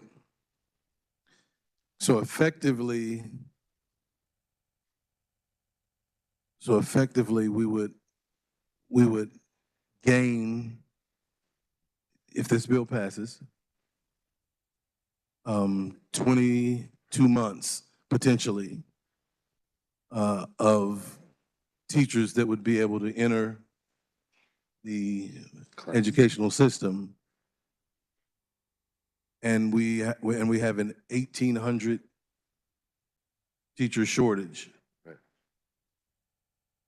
And beyond that, then every month, we would have a new set of graduating, if you will,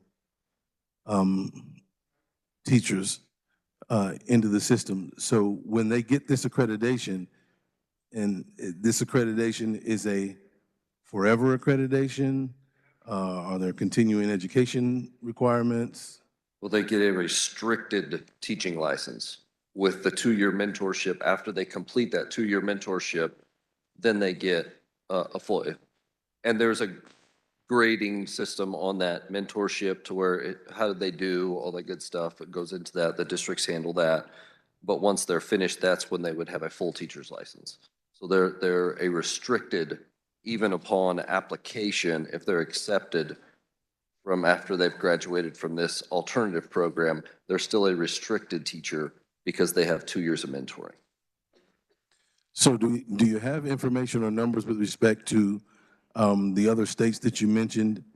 How many individuals they have gotten to enter this program and get their licenses during the course of a year?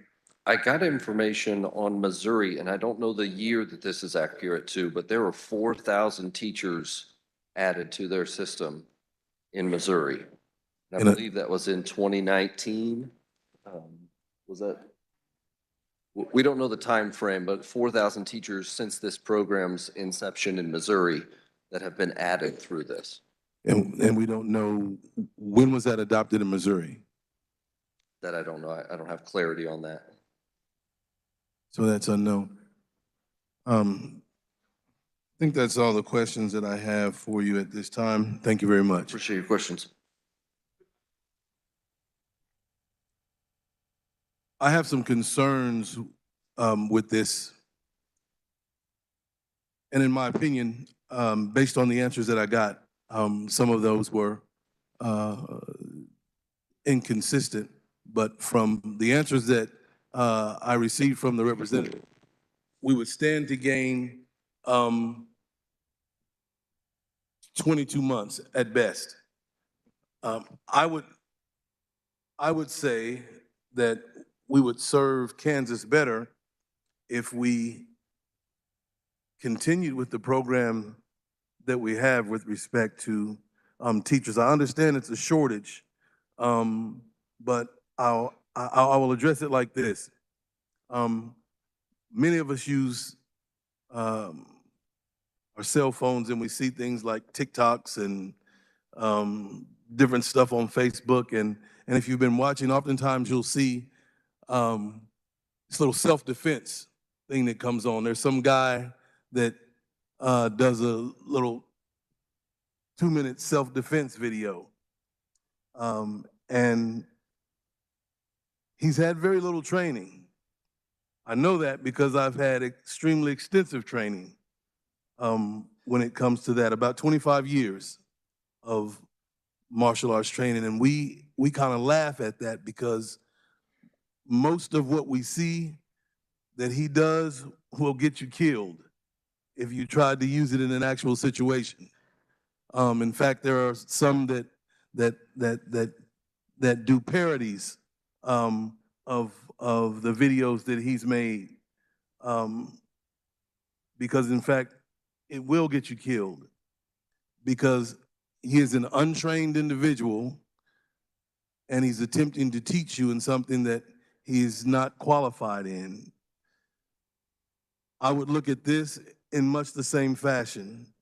I understand that there's a shortage, but for the 22 months that we may not make steady progress, if we would simply do something to make it more beneficial for those individuals that want to be teachers, if we would do something that would allow them to offset the cost of their education, if not provide that piece of education for them, if we are concerned with our children. I certainly wouldn't want my child to be educated by someone who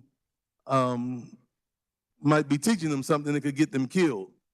When I look at this, I can see that there's one entity that benefits from this financially. And that always poses a problem for me, because I always know that when there's one person that benefits financially, there's never anyone that looks like me. Yeah, that's right, here he is again. But these are just facts. So for that reason alone, when there's one person or one entity that benefits from something financially, I cry foul. I can't support this. I am certainly understanding of the shortage of teachers that we have, but I can see that, we may have a tough 22 months ahead of us, and that's based on the numbers that they provided. Whether those were accurate or not, they were certainly incomplete. But in manufacturing, we have something that's called wetting the system. And when you wet the system, what you do is, if something takes, for instance, 22 months to get started, well, the 22 months is just the wetting process. And then each month after that, you'll get a certain amount of output every month. I would certainly rather wait the 22 months to just wet the system and be certain that our Kansas children get adequate educations, certainly in those very critical stages in life, which are the elementary stages, as opposed to signing up for something like this that may, in fact, be only beneficial to one, and certainly inadequate in my opinion. And for that, I'll have to vote no on this, and I would encourage you to do as well. Chair recognizes Chair Williams. Thank you, Mr. Chair. What an interesting discussion. There's a lot that we need to understand about this bill, and I don't feel like we do here at the moment. Number one, it's not about a single company. It's never been about a single company. It's about a single concept, and that concept is getting qualified teachers into the classroom. There already exists an alternative teacher process, a pathway. This doesn't take away that process. This adds to the process. It allows for the legislature to be affirming and supporting hand to the state board. It does not detract anything from what they have already accomplished. It also parallels the pathway that already exists, except that in many ways it makes it better. The pathway that exists allows a person that has a bachelor's or a master's degree to immediately go into a classroom without any pedagogy. This version does not allow this. You must finish your pedagogy before you go to the classroom, and you will be hired based on whether or not you would be a good applicant or not by that district. So it's actually a win-win situation. And I think about it, I have my license in biology, general science, but last time I took a biology class was 31 years ago at the University of Kansas. But I could go right in right now if I were hired and teach biology or general science or other classes like that. However, a cellular biologist who might be working at a lab in Kansas City, they wouldn't be able to do such things, even though they may have a better working knowledge of current biology than I do, because it's been 31 years. I think this is really, really helpful, because what it does is it takes individuals that have their bachelor's and have their master's degree, and then it allows them the opportunity to take the pedagogy, take the test on the content, which, by the way, if you don't pass the test on the content, then you don't even get to apply. And then you get a restricted license, and then you get a mentor. The mentor is required for 2 years, and you have to have a progress report. And that's exactly like the alternative pathway that exists right now. There's so many parallel things: the mentor, the 2 years of mentor, the progress report. The district has to be willing to hire you. The district doesn't have to even keep or retain you. And the final thing I would like to say is, there is a shortage, and we don't even know to the extent there is, because right now our school districts are hiring at perhaps an alarming rate. We don't know because we haven't gotten the numbers back. Teachers in our classrooms that are not licensed at all. And I can give you an example. A good friend, she's an occupational therapist. She's teaching high school English, and she has been all year long. That's happening across the state of Kansas. So this is actually an answer to that. Right now in Kansas, if you want to teach with an emergency substitute license, you could do so. All you need to be is 18, get your fingerprint, and get passed through that, and then you can make your application. This actually is an answer to many things that we need, and it certainly shouldn't be something that we would want to dissuade individuals from getting into a profession. So I ask for your support for something that benefits Kansas kids. Thank you. The chair recognizes Representative Martinez.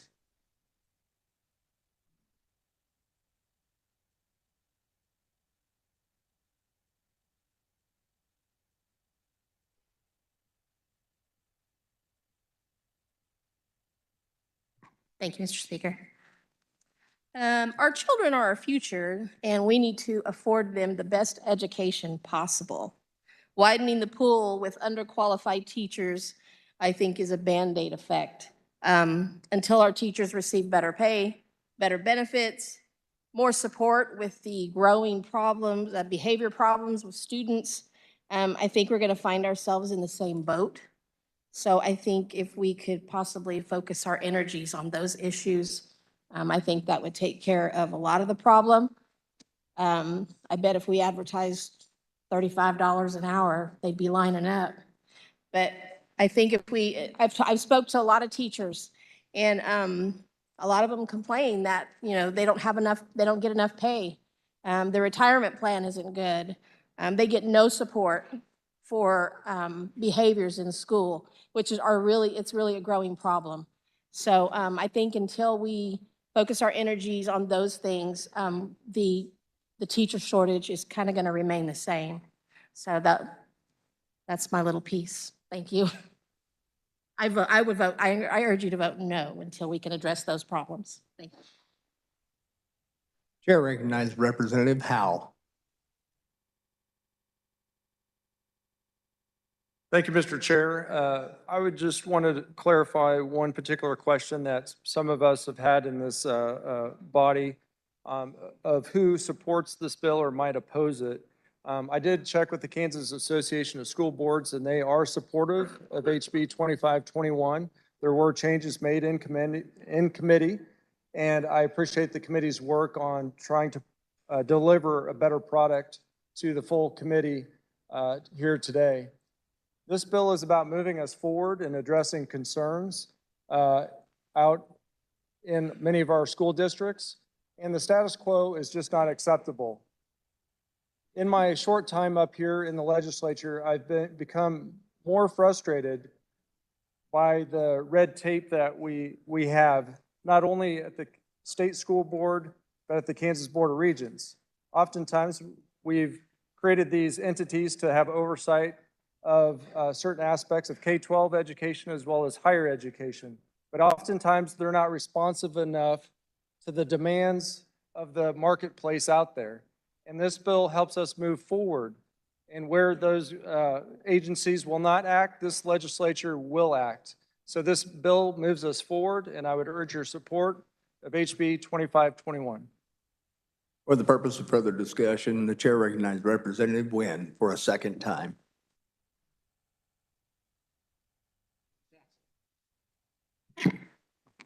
And since we're in the business of correcting mistakes, I would have to also verify the last statement, because KSB did move from opponent to neutral with the 2-year mentorship, but that needs to be checked. But the other correction is that a statement was made that if a profession was a chemist, because the other person had the biology major, but you don't need 2521 for the chemist to go in the classroom right now. An alternative license pathway is called the STEM license that is currently on the books. Pathway is for an individual. You can check the KSD website. The pathway is for an individual with an undergraduate or graduate degree in life science, physical science, earth and space science, math, engineering, computer technology, finance, or accounting, and 5 years of full-time work experience in the degree subject. License can be issued for the relevant subjects for grades A through 12. License must be renewed every year, but renewal does not require you to go back to college, does not require you to quit your job. Renewal requires reapplication that will include verification of continued employment with a Kansas school district. This license is valid only in the district in which the individual is hired. So, chemists, physicists, scientists, we need you. Go to your local school district and apply. You can come under this STEM license. And further checking, KSD did not support. Thank you. Chair recognizes Representative Younger.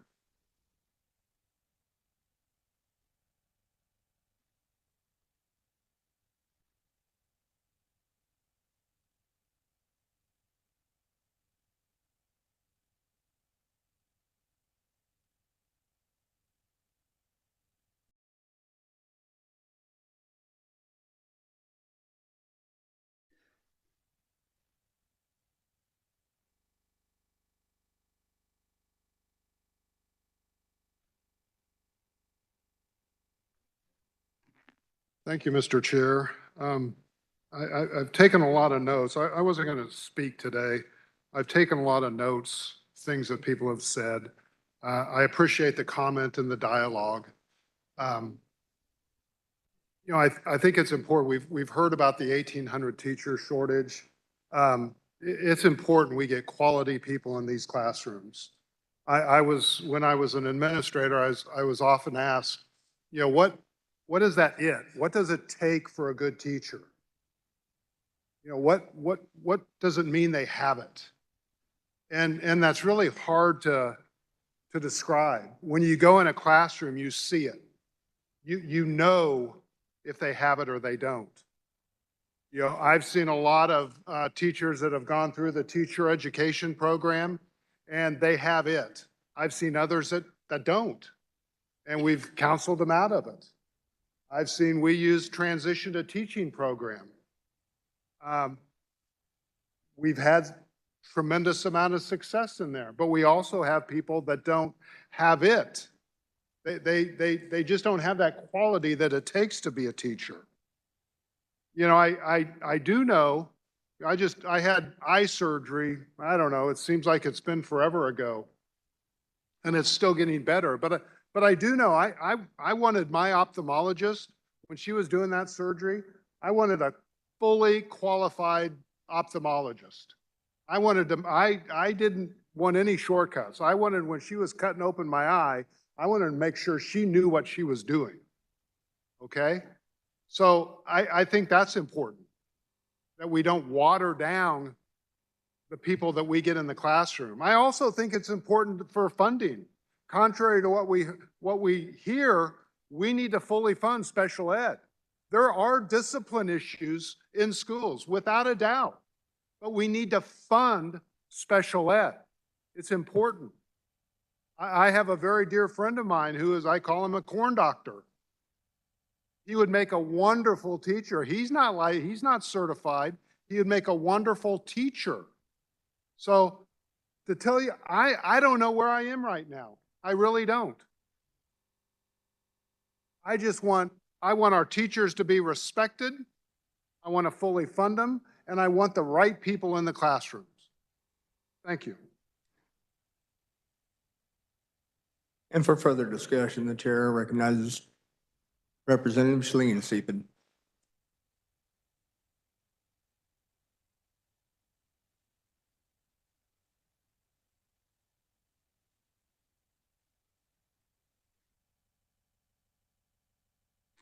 I just want to say briefly that I wish in an ideal world, instead of coming up with quick fix bills and pouring waters over existing mill wheels, we'd ask ourselves a couple of basic questions. And I don't just mean in this chamber, but in school boards across the state and school districts.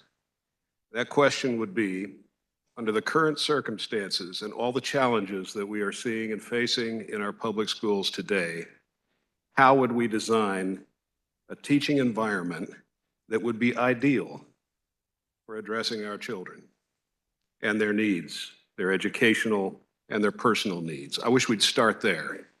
And then we'd have a Kansas-wide conversation about what it would take to deliver what we would need to deliver in order to see that our kids get the best kind of education.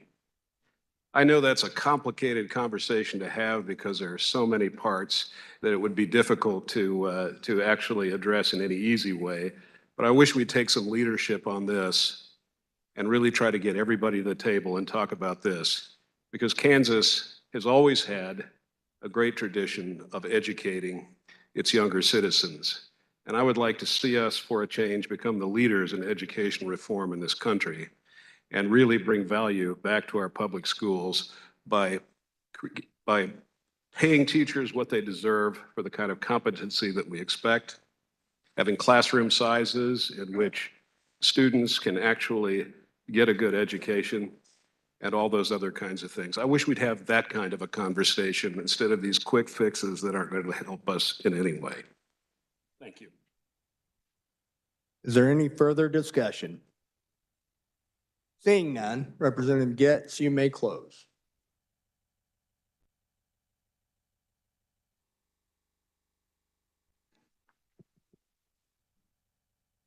Thank you very much, colleagues, for everyone's comments and questions. And I think a deeper thanks would be just for how much everybody cares about the education of our youth. I think it's a deep place in all of us. We may not agree on the tactics on everything and what's a good idea and what isn't, but I do think we all agree that it is a very important part of the culture that we have the privilege to help oversee. And thank you to our teachers, to our administrators, to our state board, and to my colleagues here for their care and concern for that. I did find out, just a couple of my final clarifying remarks, 2008 is when Missouri started this program. So that was 16 years, and so that was 4,000 over 16 years is about 250 teachers per year. So that's a help. And kind of in a final remark, this is, again, not meant to replace traditional teacher licensure. I think we have to have that. We need to have that. And the high quality, absolutely, I share your concern. It's meant to be an aid to the difficult situation that our state is in. And I think this bill helps provide that. And last thing, one of my favorite quotes is pay attention to the tension. I think around this tension, around education, we continue to pay attention to it. And great final remarks on asking what's the ideal situation. I appreciate that, and figuring out a path towards that. I would love to be a part of those conversations. And I think a lot of us here would. But with that, Mr. Chair, I move that when the body rises to report, it report House Bill 2521 favorable for passage. You've heard the motion by Representative Getz to report HB 2521 favorably. All those in favor signify by saying aye. All those opposed? Ayes appear to have it. The ayes do have it. Motion passes.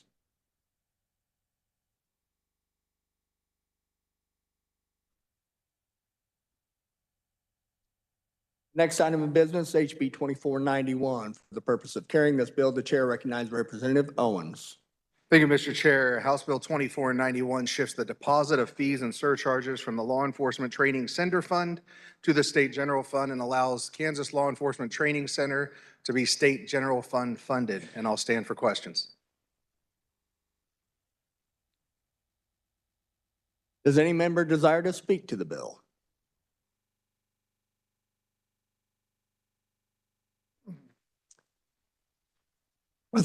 For the purpose of discussion, Representative Pam Curtis.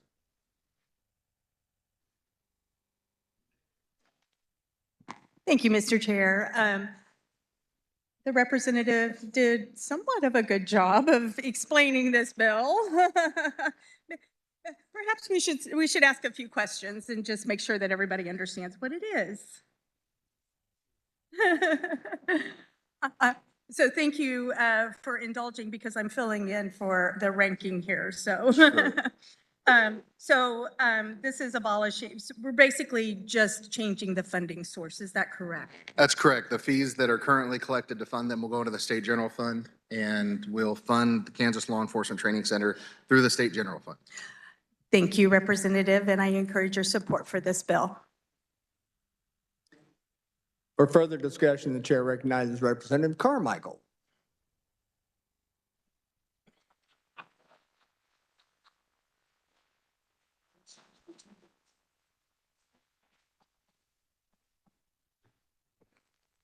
Thank you, Mr. Chair. I'm not particularly anxious to go to the Corrections and Juvenile Justice Committee this afternoon.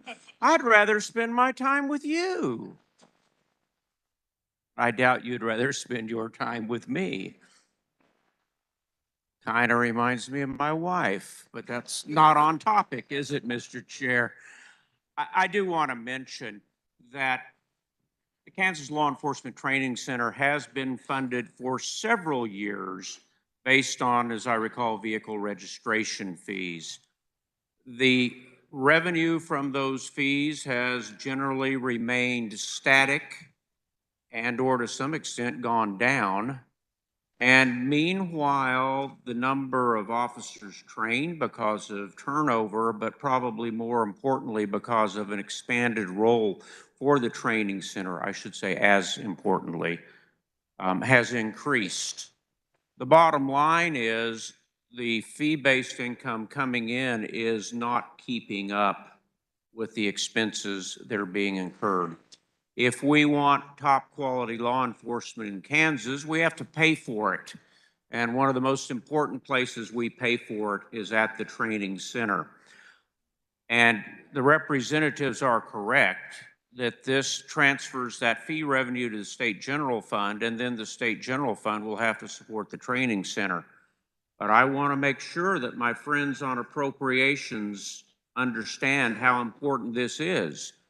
And the funding will have to be provided year after year in the budget rather than having a dedicated funding source. And when the day comes that money is once again short, that probably won't happen during this administration, but the day will come when the money is short. We have to remember that obligation, that if we want some of the best trained law enforcement officers in the country to come from the Kansas Law Enforcement Training Center, we have to pay for it.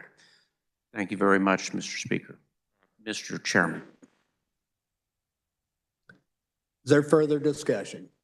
Seeing none, Representative Owens, you may close.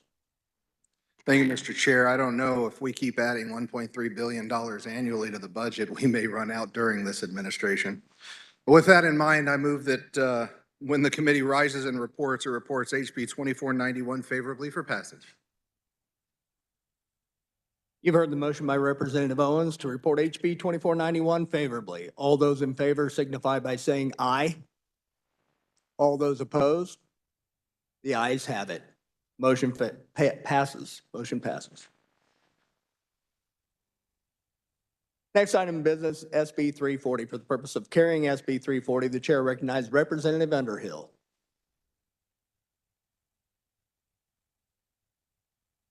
There were committee amendments. I move the adoption of the committee report. You've heard the motion. All in favor signify by saying aye. Opposed, no. Motion passes. The committee report is adopted. Please continue. Senate Bill 340 passed out of the House as House Bill 2530. It addresses the Insurance Department's general enforcement statute by removing automobile club from the definition of person. In 2021, SB 78, Automobile Club Services Act was repealed, taking that away from the Insurance Department. The changes in this bill should have been included then. The Senate did not adopt the House language that further updated the reference to a number of entities already in the jurisdiction of the commissioner from the definition of person. This language eliminates the need to constantly visit this statute, as jurisdiction over certain entities may change over time.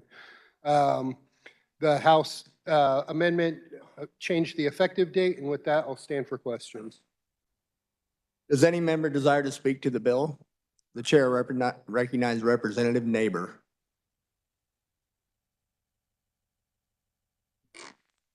Thank you, Mr. Chair. The carrier of the bill did an excellent job on explanation, and I would encourage all of you to vote in support of this. Thank you. For further discussion, the chair recognizes Representative Curtis. Thank you, Mr. Chair. Would you stand for a couple of questions here? Sure. So I understand we had a companion bill that was pretty much the same as this bill in HB 2530. Is that correct? Yes, ma'am. Okay, so then we get the same bill in Senate Bill 340. And what was the change?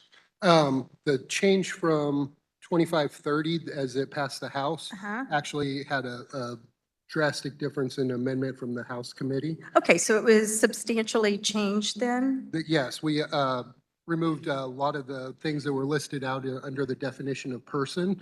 The Senate didn't adopt those, so this bill we want to get to committee so that we can get the better version of the bill back out here. And you think that do you prefer this version or the House version that includes that? The House version is better. Okay, thank you. Thank you. Is there further discussion? Seeing none, Representative Underhill, you may close.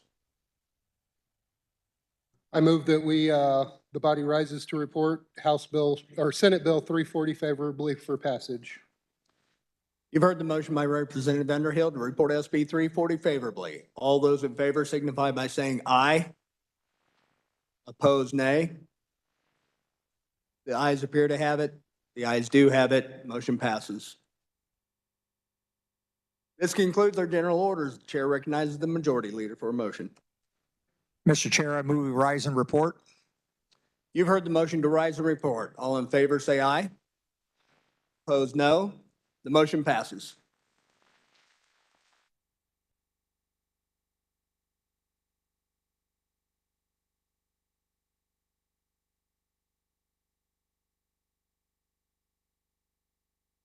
The clerk will read. Mr. Speaker, your committee of the whole recommends that House Bill 2491 be passed, House Bills 2521 and Senate Bill 340 be passed as amended. Speaker recognizes Representative Eric Smith to adopt the committee of the whole report.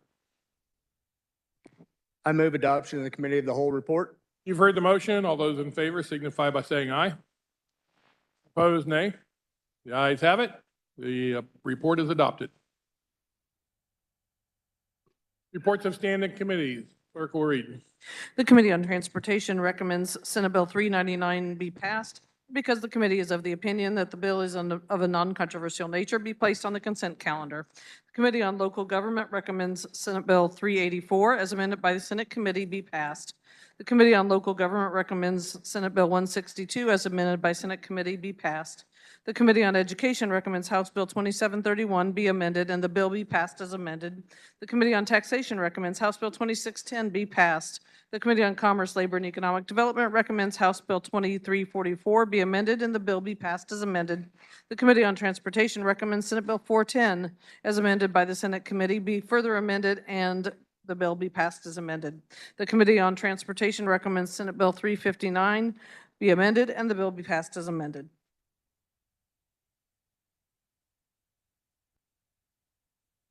Is there objection to returning to that order of business, introduction of bills and concurrent resolutions? Seeing no objection, the clerk will read. House Bill 2840 by the Committee on Taxation, requested by Representative Hoheisel.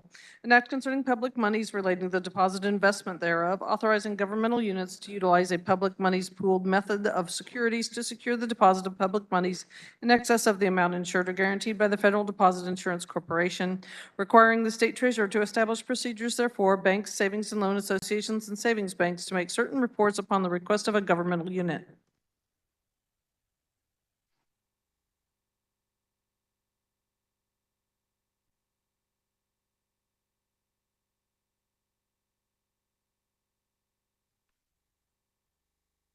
Representative Ford Carr replaces Representative John Alcoa on the House Appropriations Committee on Thursday, March 15th for one day only.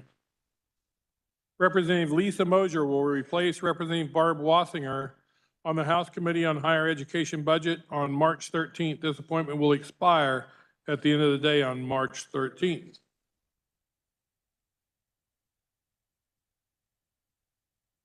Announcements. Speaker recognizes Representative Riley.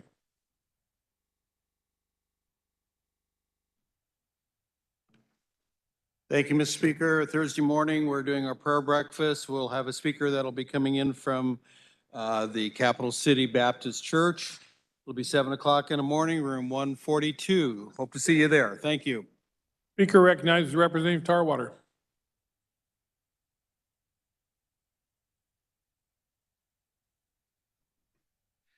Thank you, Mr. Speaker. Attention, Irish fans. Today is your last chance to sign on to the resolution. We will be running the resolution tomorrow. It is on my desk over there for the Irish resolution, St. Patrick's Day resolution, and there are some pins if you'd like those on my desk as well. Thank you very much. Speaker recognizes Representative Stogsdill.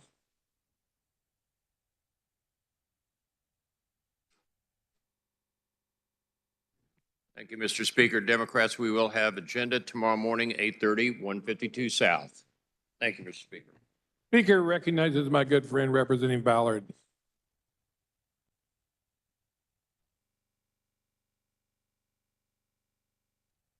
Thank you, Mr. Speaker. I appreciate it.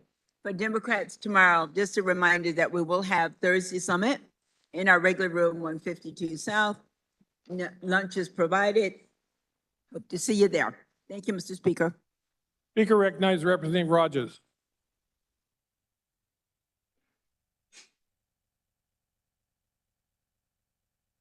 Thank you, Mr. Speaker. Once again, due to just lack of enthusiasm, no Agriculture and Natural Resources Committee today. Thank you.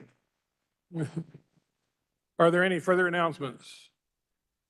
Seeing none, Speaker recognizes the Majority Leader for a motion to adjourn. Thank you, Mr. Speaker. Again, for the OA lunch. The OA lunch is scheduled for the 20th of March at 11:30. Today is the cutoff for RSVP. So again, it goes over to Tamara Peck in room 224E. Let them know that if you're going to have your OA there. Also, Republicans, we will calendar tomorrow morning at 8:30 in the old Supreme Court. Mr. Speaker, I move the House adjourn until Thursday, March 14th at 11 a.m. You've heard the motion. All those in favor signify by saying aye. Opposed, no. We are adjourned.